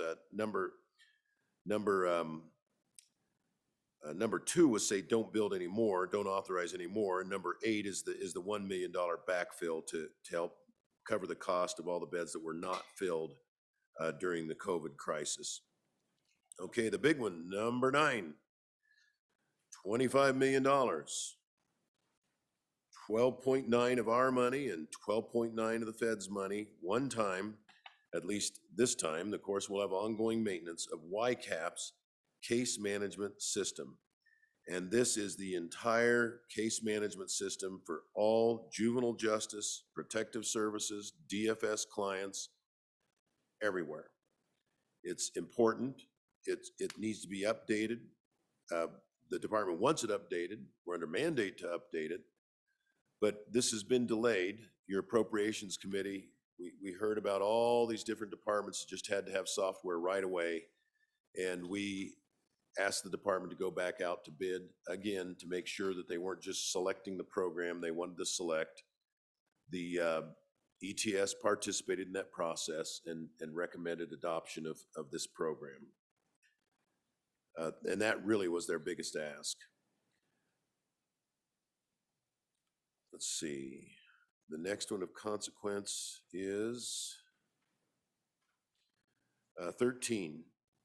Increased governor's rec of $529,000 by $1.5 million to a total of $2 million.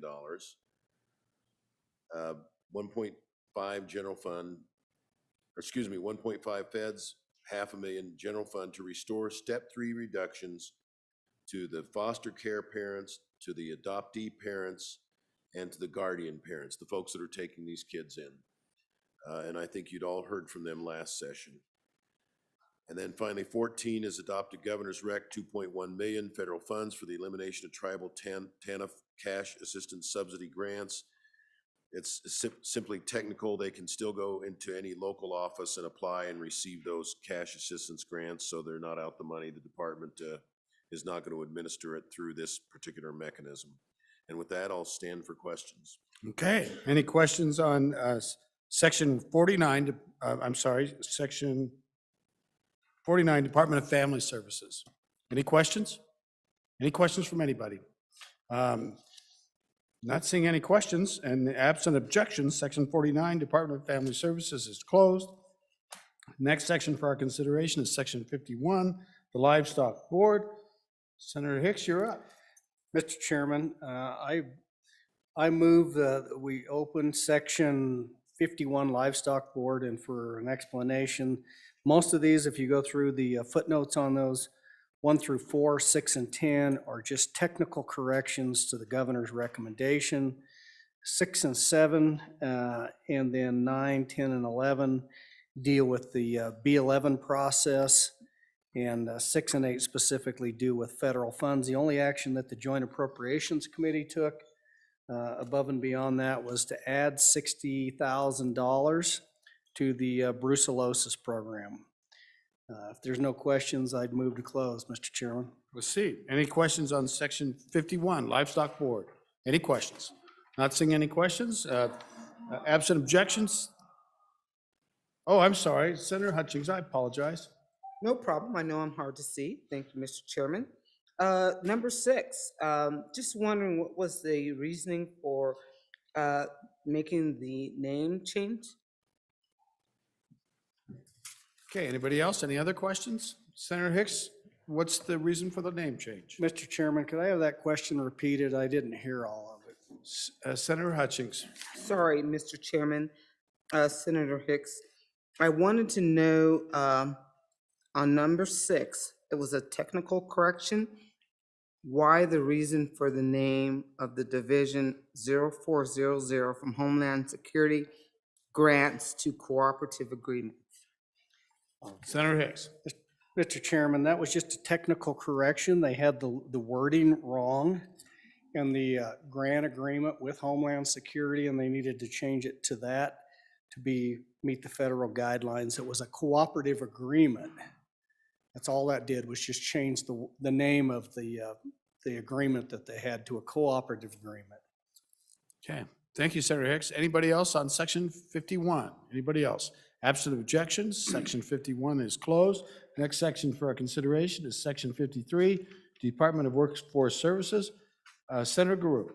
Thank you, Mr. Chairman. I would move to open section 53. Section 53, the Department of Workforce Services, appears on page 22 of your summary sheet and page 43 of your budget. Before I go down to the exceptions, we've just been talking about two of our largest general fund departments, Department of Health, Department of Family Services. If I could, I'd like to direct your attention down to about halfway down the page, on page 22, to the far right-hand corner, the total number the projected budget for the Department of Workforce Service, $210,080,000. If you go then to your left to the next line, you'll see other funds, $88,461,000. That goes into that 210. And then the next one is federal. That other funds is enterprise funds and special revenue funds. That's what business owners pay for workers' comp, unemployment insurance, and all those types of things. So that is internal. That's funds internal and enterprise funds. Then step over to the next side, federal funds, $105,553,000. So you add those two, the 105 and the 88 out of that 210, what's left is the general fund appropriation, $16,065,000. So the point here is that this is one of the larger departments with unemployment insurance, workman's comp, OSHA, and labor standards and disability determination service, but actually one of the smaller departments with regard to how big it is, with 549 employees for general fund dollars. So as we walk through this, some of the highlights is that go down there is one. Number 6 is the $59,000, a small amount of money, but that was the money that moved over for the Women's Council from the Wyoming Business Council and now is being housed here. And let's see, we'll move to line 21, GovRec, that was approved $1.5 million of federal funds for unemployment insurance maintenance. And if you'll flip the page over, number 32, this is $10 million of special revenue, $300,000 of which is one time for Core Suite, which is maintenance support. And this requires establish a budget for the Work Council Power Suite, Core Suite system. Made an initial request of $8 million during the 21-22 biennium, but the legislature approved it for one. This request includes $8.8 million plus the increased cost of the anticipated 23-24 biennium. Power Suite and Core Suite are mission critical to the application that manages all injured worker forms, employer registration, and employer premiums. Another is the WYUI, the Wyoming Unemployment Maintenance and Support Fund. That's federal funds of the $1.5 million. I mentioned that. This request is to increase spending authority for an increased amount of maintenance and support in the anticipated 23-24 biennium. This too is mission critical for the technology that manages all unemployed workers' comp claims, employer registration, and employer contributions. And then if you look through here, you'll see a lot of position changes. A lot of position changes on these line items. What the thing to highlight here is that all these position swaps are what we call a net zero at the end of the day.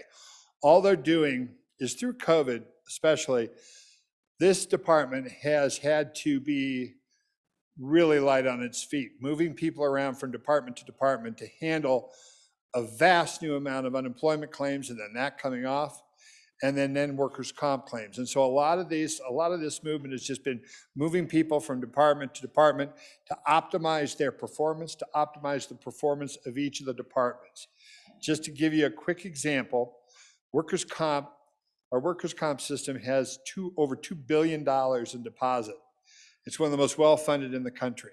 It'll handle every claim of every person who is in the program right now for every cost that they incur through the lifetime of their disability. Totally funded. But with COVID, we decided as a body that we would allow for now and then continue for the next year to allow COVID-19 to be, if you're covered by workers' comp, to be a workers' comp expense.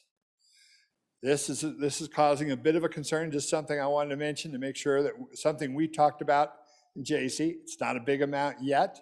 There are like 1,200 people that are in the program now that are COVID related, 27 of which have passed. And so we know those costs, but it is a bit of a hole in our actuarials because we don't know what it will cost in the future. And so, but right now, given the strength of the fund, it's not a problem, but I just wanted to highlight that for you. But with that, I'd be glad to stand and answer any questions on Department 53, Department of Workforce Services.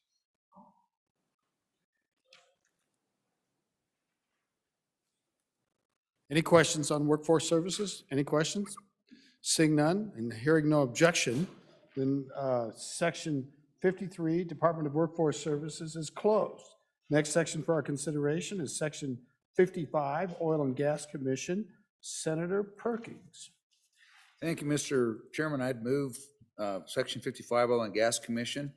This was Oil and Gas Commission is funded by special revenue. It's their fees off of applications and other things that are submitted by industry and using the Oil and Gas Commission. So there are no general funds in this particular budget. A particular note that might be of interest to you is note number 1. The governor allocated just a little bit under 1.3 million for Groundwater Protection Council, which this is an IT request on risk-based management for groundwater and other subsurface resources of the state. So it's a vital, very important program or software support for the mission of the Oil and Gas Commission. The other one is 3 on $55,000 from their funds to restore the roof membrane. That's so when you go to and hold your your committee meetings in the Oil and Gas Commission, that hopefully it won't leak on your head. So with that, other than that, it's a pretty standard budget, and most of those things are just IT or other reorganizational types of entities. So with that, if there's any questions, we'll move on. Any questions on section 55, Oil and Gas Commission? Any questions? Any questions? Not seeing any questions and absent objection, section 55, Oil and Gas Commission is closed. Next section for our consideration is section 57, Community College Commission. You're still up, Senator Perkins. Thank you. What we've got in this, a couple things. Go ahead and move it, Senator. Thank you, Mr. Chairman. I'd move section 57, Community College Commission. This is on page 64 of your budget bill. In here, of only particular note, if you'll note, we adopted most of the governor's recommendations on this. About the only difference we did is a big thing. If you look at, there's some red numbers in the middle of that, just to bring your attention to those. If you look and you see this right across, it comes across, I believe it's in the contingency reserve, you see a reduction of $3.2 million. What that is that's an authorization in case there's a COLEAS bonus received. We haven't received a COLEAS bonus that goes to this function in years, and so this is just reducing that authority. It's very unlikely there's no COLEAS bonus. There's no COLEAS sales on the horizon that we're aware of, so we just removed that because it's an authorization that's for something that's not there. So it's not really a reduction there. The other one of particular note is you see the reduction of $6,427,000 in their, in the Wyoming, the loan and grant tuition program. If you go to note 7 on your summary sheet, you see that the JAC adopted this governor's recommendation to, just a little over $1 million for the Wyoming Investment Nursing Teaching Faculty Program. That's been, and then the other thing we've done is also on note 8, you see that there's a reduction of $6,427,000, but then we increased in the other, in the ARPA Direct bill that we passed out of here last week, we increased $6,427,000 for ARPA Direct, and then also tells them when they come back in the next biennium that they go ahead and roll that back into their standard budget. So that's just a substitution of general fund for ARPA funds. We think that if that doesn't apply for, that doesn't work for ARPA Direct, then we don't know what would. So anyway, that's what we did there. Other than that, there's no particular other changes. The MOE is still right there. We believe it's fairly flat. And with that, we'll stand for questions. Okay, any questions? Any questions on section 57? Any questions? Absent any questions and absent objections, section 57, Community College Commission is closed. Next section for our consideration is section 60, State Lands and Investment. I've got Senator Hicks. Mr. Chairman, I move section 60, State Lands and Investments. There's a lot going on here, so I'm just going to walk through these footnotes real quick. Footnote number 1 is an IT request. Footnote number 2 is the money to hire an investment consultant for the SLIB board. Number 3 is the HR. Number 4 is to increase the funding in the State Land Preservation Enhancement Account. JAC increased that by $409,000. Footnote number 5, this is an IT request. 6, this is the authorization of federal funds and special revenue for the Clean Water State Revolving Fund Program. 7, authorization for $11.8 million federal funds, $2.9 special that goes into the Drinking Water State Revolving Fund. Number 8 is an IT correction. Number 9 is more IT. 8 was a technical correction. 9 is an IT funding request. The JAC adopted the governor's rec of a $20 million one-time infusion of money into the emergency fire suppression account, and further adopted a $2 million increase in spending authority from that account. Footnote number 12, this is what is called the seats. This is for contract for a single-engine air tanker for fire suppression. 13 is the one-time fire helicopter response that the state maintains for contract services for that. Number 14, this is a revolving forestry performance account. This is just a B11 to make sure that this shows up and they don't have to B11 every year. 16 is a reduction of $25.4 million in the mineral royalties grant. There's really not that much in there because that would be if we got coal lease bonuses and several other. There's still $6.9K in there, but currently we're funding $8 million to the business ready community, $2 million to the Safe Drinking Water Revolving Fund, and then $4 million that we pay out of that account currently for the local share of Wild Lake. Next one, 17, was $4 million special revenue spending authority out of that state fire revolving account. And then governor's letter number 7, $140,000 to state forestry good neighbor revolving account. We're anticipating this most likely will be used for work on the Black Hills National Forest. And 19, $3.1 million federal funds for Good Neighbor Authority. This is where the federal government contracts with our Office of State Lands, and particularly the Forest Division, to help administer their timber sales. And then lastly, this is just another one of those B11 cleanups and a technical correction of 1.5, so that'll show up in the future for the farm loan loss reserves. With that, Mr. Chairman, if there's no questions, I'd move to close. Any questions? We got one in the front, Senator Biden. Mr. Chairman, my question is on, I noticed we've gone up since the 2020 budget about $45 million increase in this account on this section 60. Looks like most of it's that 20 million to the fire suppression. My question is, where's the rest of it coming from? Is this ARPA related? Is that why it's such a big increase in expenditures? With your permission, Senator Hicks, Senator Scott, did you have a question too? Let's pile on, double them up. Mr. Chairman, my question is much more prosaic. Item number 2, governor's recommendation, 150,000 for an investment consultant. What's that all about? Our financial investments are in the state treasurer's office, and the financial consultants for that are there. What's this one all about? Are they doing something radically different here? What's going on? Back to you, Senator Hicks. Mr. Chairman, I didn't hear all of the first question, but I believe it's related to the budget. So if you look at the total budget that we had in the governor's recommendation was 175 million. The JAC reduced that by 25 million down to 150 million dollars. And so I'm not understanding specifically. If I could hear that question again, I'll try to answer that. Senator Biden, we'll get you. Sure, I'll take another up close. In short, I'm looking at the 2020 budget. It was 105 million for Section 60 state lands.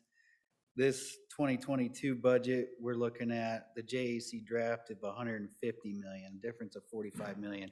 I was wondering where the big increase, where that big jump, whether it was ARPA funds, one-time money, where's that money coming from?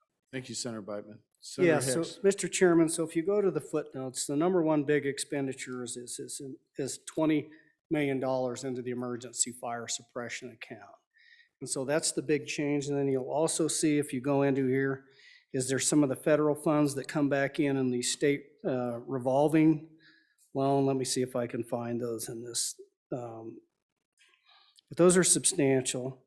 So if you go down to the footnote number 6, so there's 16.6 million of federal funds and 4.1 of special revenues. So that's an additional 20 million. And then you go into line 7, there's 11.8 million of federal funds and another 2.9 of special revenue. So you add all those up, I think that comes up to about $60 million increase over their 2020 budget, Mr. Chairman. And I can do some further looking, but I think that's where the bulk of those is coming from. Thank you, Senator. Can you help us with Senator Scott's question? I'm going to phone a friend. Okay.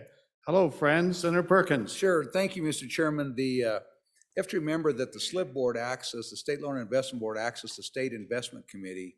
And so the SLIB board, sitting as 5 electeds, actually set the investment policies, which are the bands in which the state treasurer can invest the assets. And so that is housed and that is supported in the state lands and investments as part of, that's where that is reported. And so as that continues to grow, they want to make sure that they've got access to make the best decisions as they make those asset allocations. And they want some additional support. Treasurer's got a lot of support. They want a little bit more. They're dealing with billions and billions of dollars of investments. Thank you. Any other questions on this section? Any other questions on section 60? Seeing absent objections, section 60, state lands investment is closed. Next section for our consideration is section 63, the governor's residence. Senator Perkins. Thank you, Mr. Chairman. I move section 63, the governor's residence, on page 46 of your budget bill. Now, the only thing we did this is against the First Lady's recommendation. We increased her spending by, we added additional $30,000 to her. She gave up a tremendous amount of money in last year's, and we were worried that the governor make sure that the governor didn't have to have bring your own beans and franks to the governor's office if he was going to host people that come around. So everybody's been in the governor's office knows that it's over there. The First Lady is very penurious. She's a great ranch lady. She knows if she wasn't Scottish, she sure acts like it. And I probably shouldn't have said that. That's probably offended somebody. But anyway, that's the only thing we did there. Other than that, it's just a standard budget to run the governor's mansion. That's the only thing we did there. Okay. Any questions on the governor's residence? Absent objection, section 63, governor's residence is closed. The next section is section 66, Wyoming Tourism Board. And Senator Guru, you're on this one. Thank you, Mr. Chairman. I move section 66 and ask for your favorable consideration. Good members of the 66th, I bring you section 66, the Wyoming Tourism Board. Before I get into the exception request, I would turn your attention once again to the last column on the right, about halfway down. So you'll see a total budget request of $41,759,164. If you'll move one section to the left, you'll see $41,769,164 under SR. SR, special revenue. Now, if you'll drop down to number 1 on your little notes here, and you'll see $22,443. That figure was the figure of last year's tourism budget. The $41,769 is this year's tourism budget. Did we double the Department of Tourism's budget? The answer, no. We didn't with general funds. By virtue of passing the lodging tax a couple of years ago, the money is now starting to show up, and show up it did in larger measure than we anticipated. And that's where the $41,769,000, all this now is offline budget money. So this is part of the, in their terms, in the tourism board's terms, the investment vehicle for Wyoming's second largest industry. So let's go to number 2. I'm going to walk through all these. So we adopted the Gov's rec on $8,826,000 SR one time to grow visitation by increasing brand exposure, and added footnote number 1. The next down is $5 million for destination development. Number 4 is $340,000 for enhanced digital. $426,000 next to revive domestic travel. $676,000 to revive international travel. We denied the recommendation of $1.25 million for interagency support for collaborative programs. We adopted $220,000 for Team Wyoming Rodeo, adopted $62,000 for operation administration of subscriptions and licenses, $1.5 million as our one time for renovation and enhancement at all welcome centers, adopted $250,000 SR for workforce development strategies, adopted $2 million for one-time transfer to state parks for outdoor recreation, and then we denied $10 million for destination defining from the governor's letter 17. That is pretty much the entire Division of Tourism budget. I'd be happy to stand for your questions. Any Thank you, Mr. questions Chairman. on section 66, Wyoming Tourism Board? Any questions? Absent objection, section 66, Wyoming Tourism Board is closed. The next section for our consideration is section 67, University of Wyoming. Senator Perkins. Thank you, Mr. Chairman. I'd move section 67, University of Wyoming, which is found on page 49 of your budget bill. As you look in here, it was, just going down through these notes very quickly, there's a couple things that you need to be aware of. First of all, the footnote number 1 is $10 million of the block grant is used to be only in the event of the university receives donations from athletic booster organizations for the purposes of athletic facilities at UW. That's a matching grant. We've done that for probably 10 years now, and that continues to be in there. We adopted the governor's rec of a $7,200,000 one-time increase to the state block grant to restore reductions implemented in the 2021 biennium. We also denied a governor's rec that added $2 million to the, he wanted to cut the $200,000 from general fund to the university team, rodeo team. We have done that for years. In fact, and oftentimes kind of a memory of a late representative from up in Campbell County that passed away. That was kind of a thing that she did, and we've kind of continued that through the years, so that's continued there. In number 5, in particular, the adopted part of the governor's letter 17, which has to do with inflation through the WWAMI program. The University of Washington has increased their tuition, and so this is where those kids go because we don't have a medical school here, and so that covers the tuition increases related to tuition and fees for that program. We also adopted a couple other things. On number 6, we adopted Governor's Letter 12 for additional $1 million, almost $1.2 million for the School of Energy Resources, the Center of Energy Regulation and Policy Analysis, who continues to help provide us good resources and good information as we deal with policies that come out of Washington, D.C.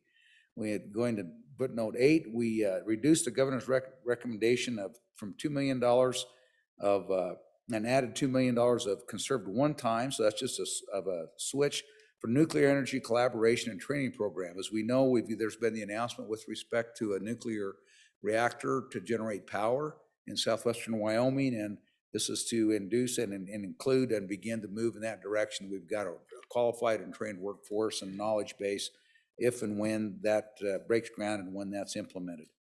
Number 9, we also accepted another part of the university's letter 17 regarding the energy policy and hydrogen hub. Those are the policy development. There are some huge programs coming out of the infrastructure bill, which Wyoming has been cooperating with some neighboring states to try and get that hydrogen hub in Wyoming. What that's about, there's 2 ways to make hydrogen fuel. One's from water and one's from natural gas. Water's too valuable in the Western United States to make it out of water, so we're trying to figure out how there's a way to do that out of natural gas. And so there's a competitive grant that's coming to the Western United States to do that, and we're trying to be in the running for that. We also, number 10, we added $300,000 for a feasibility study related to carbon capture and utilization. This appropriation is only effective if there's another House bill that comes through as not enacted into law, so it's a belt and suspenders to make sure we've got the carbon capture, utilization, and storage. There's a very large grant, another competitive grant program that Wyoming is working for. It's in competition in the Western United States. There can be 2. One of them is in the Western United States, and we're competing with another state to have that in Wyoming. We certainly have done a lot of the base work to get that done, and we just want to make sure we're in the running for that. So that helps with that. We've also, in number 11, we added $2.5 million for 2 endowed professorships for excellence in the applied agriculture and research rangeland management to do that. That was a concern of the Appropriations Committee. We continue to have a very active and robust agriculture research and rangeland management programs at the university. In addition, finally, then the JAC also added $25 million of funds to match research and grants related to flow-through porous media, and added footnote 8 specifying matching grants. Over there's been a lot of work to do that. There's a very exciting proposal that came out with a large chemical company to be able to run through porous media without having to do additional fracking to get up to another 10 to 15% out of these oil reserves, existing oil reserves. So without having to do additional work and additional fracking, basically to get as much oil as ever been pulled out of those fields, the potential to get that much more again. And so we thought that was a great investment, and that program over there as part of the SCR has been a leader in that area, and we want to continue to do that because it has a great effect on the future of Wyoming with its existing injuries, and we thought that was a great investment to make. So with that, I'll stand for questions, but that's what we did with the university. Thank you very much. Questions about the university? Senator Scott first, and then we'll go to Senator James. Mr. Chairman, there's a number of various matching programs in here. My question is that before we had the budget downturn and the tight times, we had a general matching program over there for raising endowment funds for the university. Was quite successful in getting large donors in, was part of the process that has really built the endowment of the university and made it really has improved the quality of the institution quite a bit. Is there any provision for that program now that our finances are recovered? Or is it contained in some of these other matching things? We've had new management there that probably didn't know about the old program. And I'm wondering Mr. Chairman, if we aren't missing a major opportunity to do some fundraising that will continue to build the university's endowment, therefore both improve the university and gradually remove some of the pressure on the general fund. Do we have that in here, or is that a missing piece? Thank you. And Senator Perkins, you mind if we get Senator James next and kind of pile on? You're up to it, I think. Senator James. Thank you, Mr. Chairman. So I was just curious, out of all these projects and studies that we've sent over to the University of Wyoming, how many of them actually have a benefit to the people as well as and/or positive ROI? Thank you. Thank you, Senator James. Can you handle one more, Senator Perkins? I'll let Senator Hutchings get hers in. Go ahead, Senator Hutchings. Thank you, Mr. Chairman. Senator Perkins, on line 10, we've seen this type of switch before. If one bill doesn't pass, then you put the money in the budget. I'm just wondering if you can explain to me how this works. Thank you. Thank you. Let's all go through the chair. Senator Perkins, you ready? Go ahead, Senator Perkins. Okay, thank you, Mr. Chairman. Mr. Chairman, with respect to the matching, I believe that the only matching money in here with respect to the endowment, the university's endowment, is the 2 endowed professorships. Other than that, I don't think there's any other matching money in here with respect to the endowment. All the matching money is in here for athletics and other research, and it's not for the endowment. There's no additional matching money in there for the endowment. With respect to these research projects, actually, there's been tremendous ROI. If you look at the ITC and what's going on at the ITC, you have, if you want to look at the good, there's a brick on top of the good senator, my friendly senator from Casper. You got to come by and look at that brick. That's not a prop, though. That's not a prop. No, that is not a prop. No, that's not a prop. That brick is made from coal, and that brick does not burn. And so one of the things that you do with that, one of the things that they're researching over there is other uses for coal in the event that we all know what's happening to the coal industry as far as an energy producer. So they're looking at other uses for coal. So they're developing things like that. There's some money in here to further that research along. But you can look at the enhanced oil recovery that we've been able to do in Wyoming. Keep in mind that the Enhanced Oil Recovery Institute is actually an outreach and is actually under the University of Wyoming. So there's been tremendous ROI on enhancing and producing additional oil and gas from Wyoming's reserves that have come out of research done at the University of Wyoming.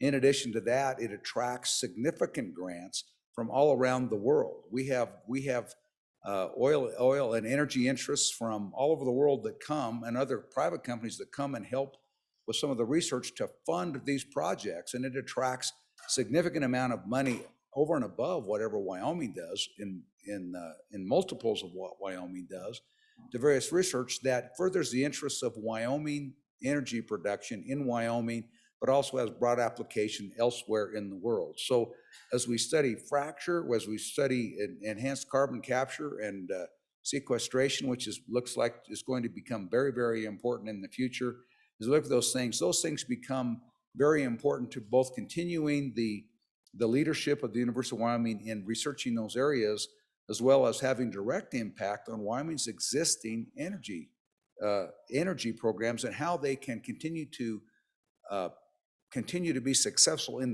under the current, and also looking to both the near and the long term about how Wyoming continues to provide its place in the world with what it does both in now and in the future. So we can get some more information on those particular things, but as you watch, there's significant ROI that comes back. And I think those are the questions, if I've missed Senator them. Hutchings had a question.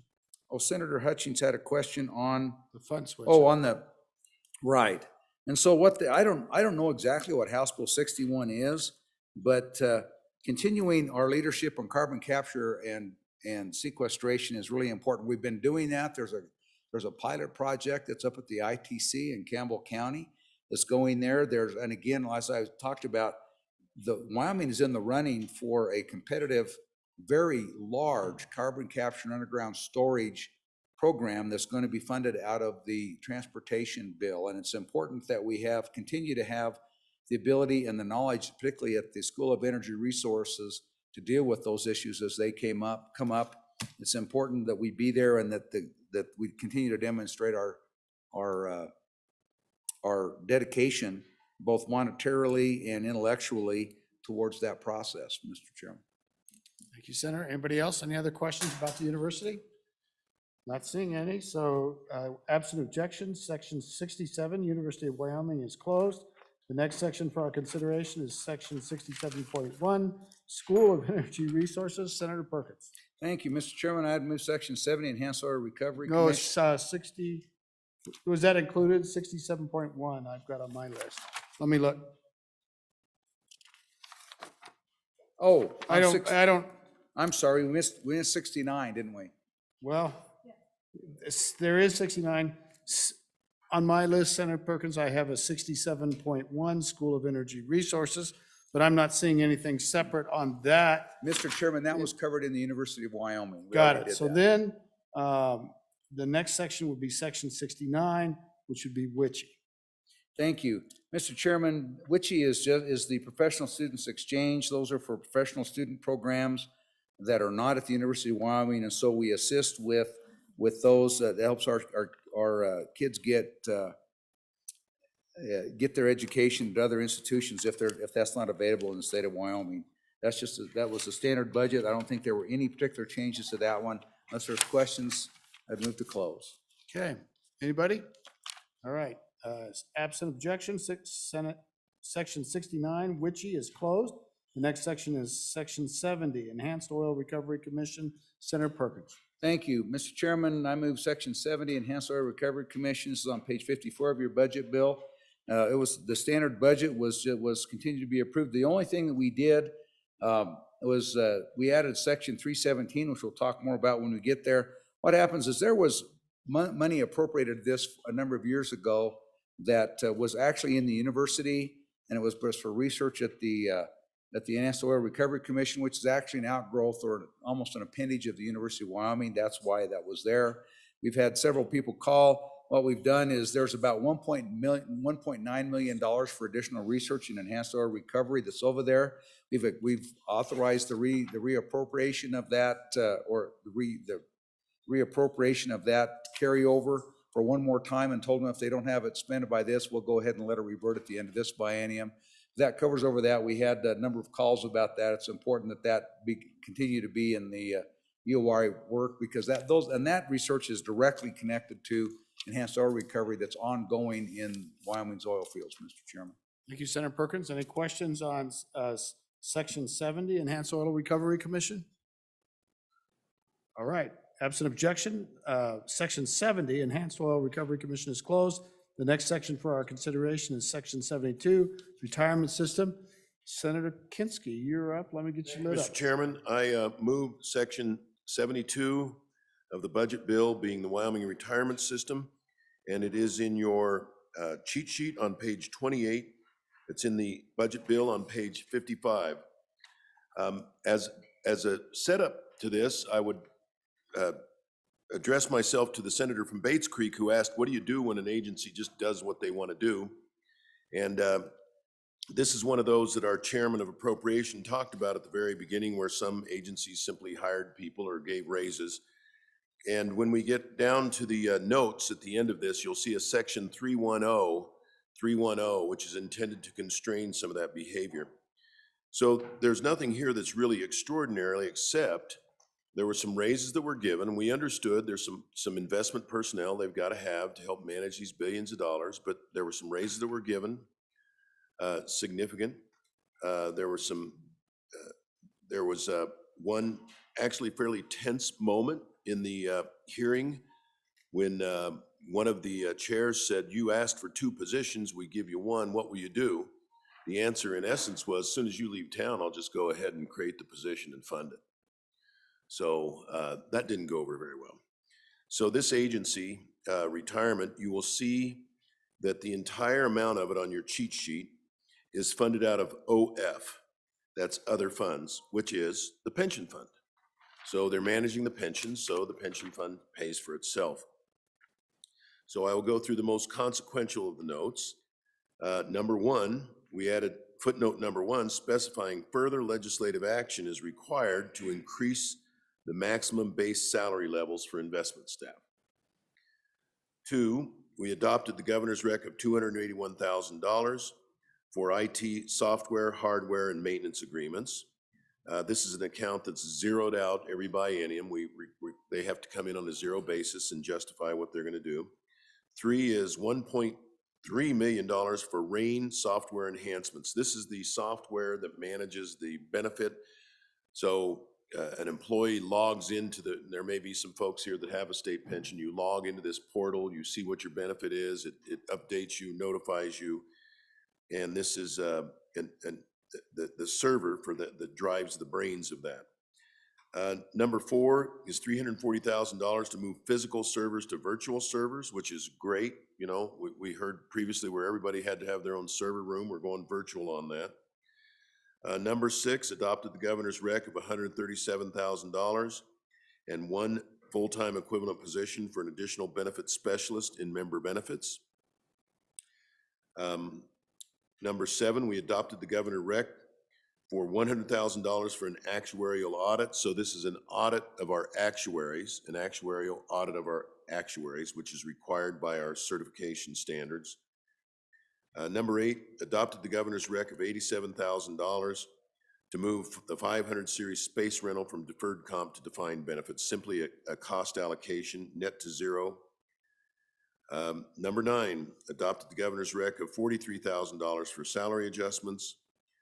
And then number 12, adopted the governor's rec of $39,000 for salary adjustments. With that, I'll stand for questions, Mr. Chairman. Okay. Any questions on section 72, the retirement system?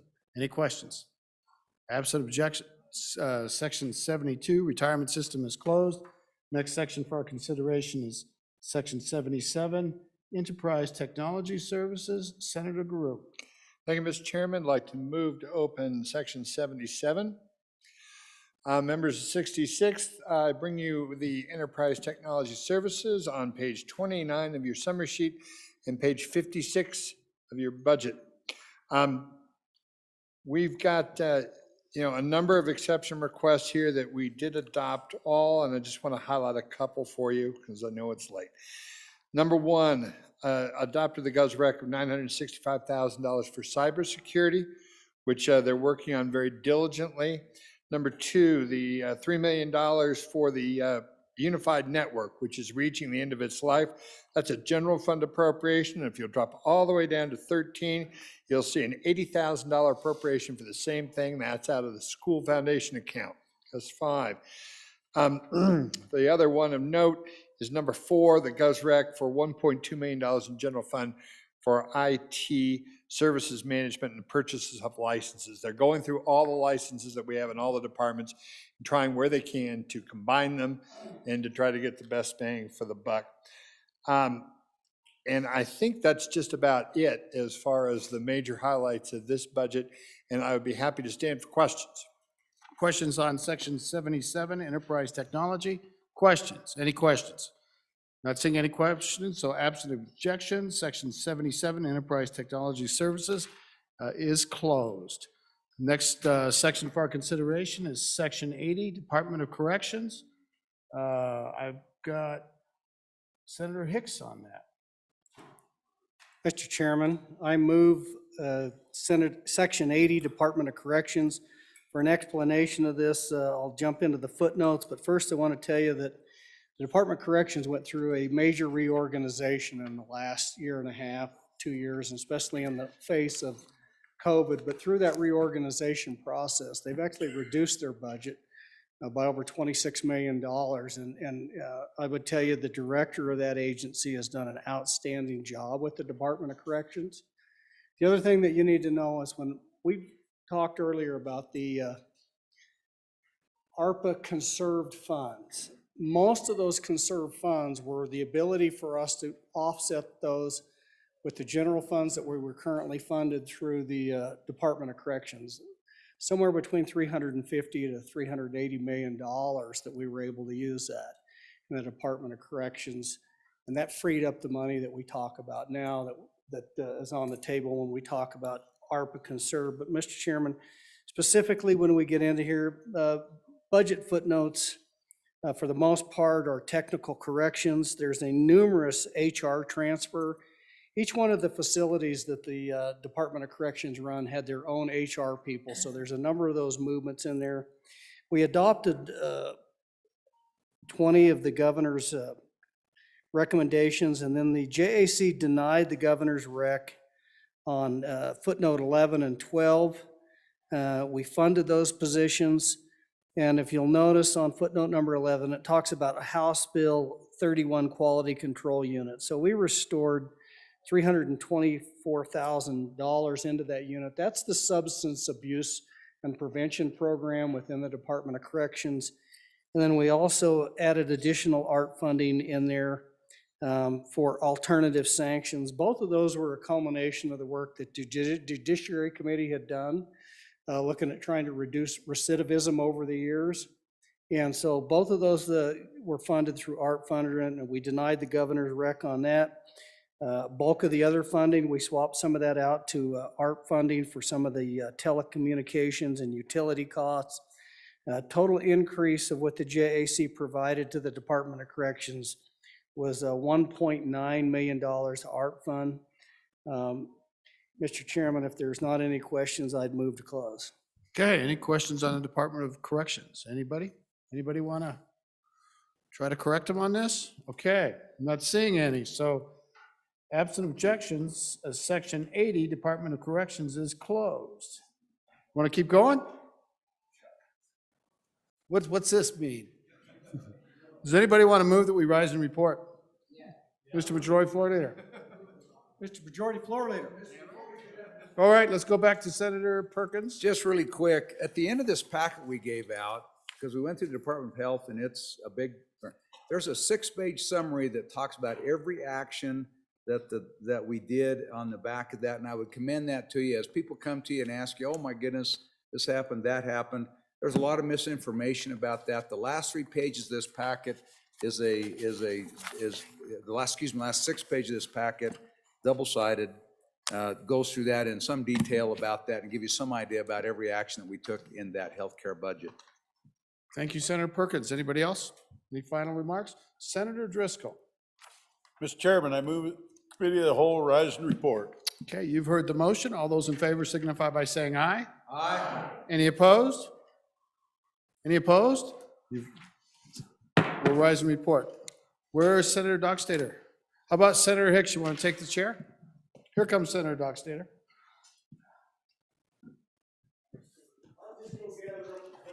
Yeah, Mr. President.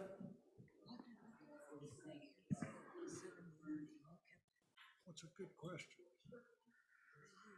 Why is it pissed off about what they do? We have 9 bills and and I've got 2 days. Well, it's a really short one. Thank you. I'll take care of you. Let me see where we're at. Reading clerk, read the report, please. Mr. President, with respect to the budget bill, Senate File 1, the Committee of the Whole heard explanations as follows. Section 001, closed. Section 002, closed. Section 003, closed. Section 004, closed. Section 006, closed. Section 007, closed. Section 008, closed. Section 010, closed. Section 11, closed. Section 14, closed. Section 15, closed. Section 20, closed. Section 21, closed. Section 23, closed. Section 24, closed. Section 27, closed. Section 29, closed. Section 37, closed. Section 39, closed. Section 41, closed. Section 42, closed. Section 44, closed. Section 45, closed. Section 48, closed. Section 49, closed. Section 51, closed. Section 53, closed. Section 55, closed. Section 57, closed. Section 60, closed. Section 63, closed. Section 66, closed. Section 67, closed. Section 69, closed. Section 70, closed. Section 72, closed. Section 77, closed. Section 80, closed. Senator Case, Chairman. Oh, my goodness, fair amount of work. Senator Case. Mr. President, I would move for adoption of the Committee of the Whole report with respect to actions taken on the budget. Thank you. You've heard the motion. All those in favor say aye. Aye. Those opposed, nay.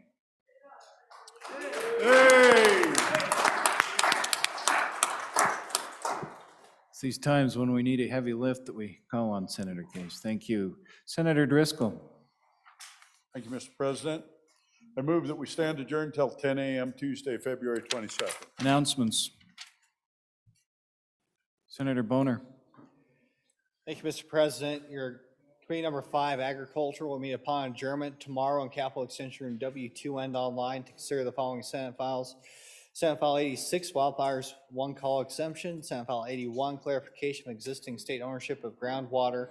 And Senate File 97, Change in Party Affiliation. Thank you. Let's go over to, who else do we have for announcements? Is that it? My mic's still on. Thank you. Okay. Go ahead, sir. Committee number 7, Corporations, will take up House Bill 100, redistricting of the legislature.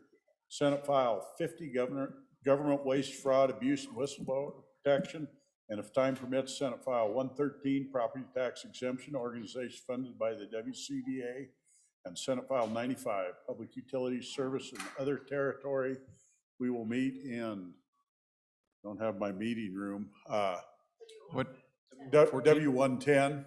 Yeah, W110. At 8 o'clock tomorrow morning. Very good. Redistricting has arrived. Senator Kinski.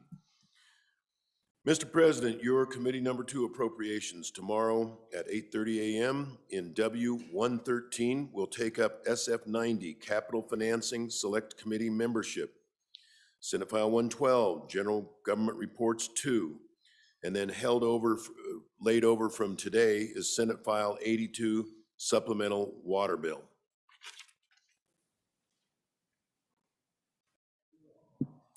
Thank you, Mr. President. Committee number 6, Travel, Recreation, Wildlife, and Cultural Resources will meet tomorrow, February 22nd at 8 a.m. in Capitol Extension Room W2 and online to take up the following bills. Senate File 7, Wyoming Gaming Commission, Scrivener Error Correction. Senate File 109, Wyoming Gaming Commission, Board Member Conduct. Senate File 11, Display of State Flag. Senate File 61, Sage Grouse Game Bird Farms, no certification expiration with time permitting. Thank you, Mr. Chairman.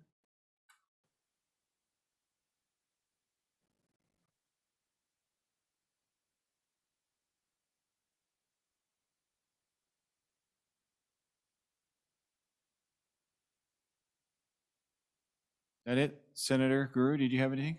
Okay, anybody else? Any further announcements? Okay, you heard the motion. All in favor say aye. Those opposed, nay. The Senate will stand adjourned.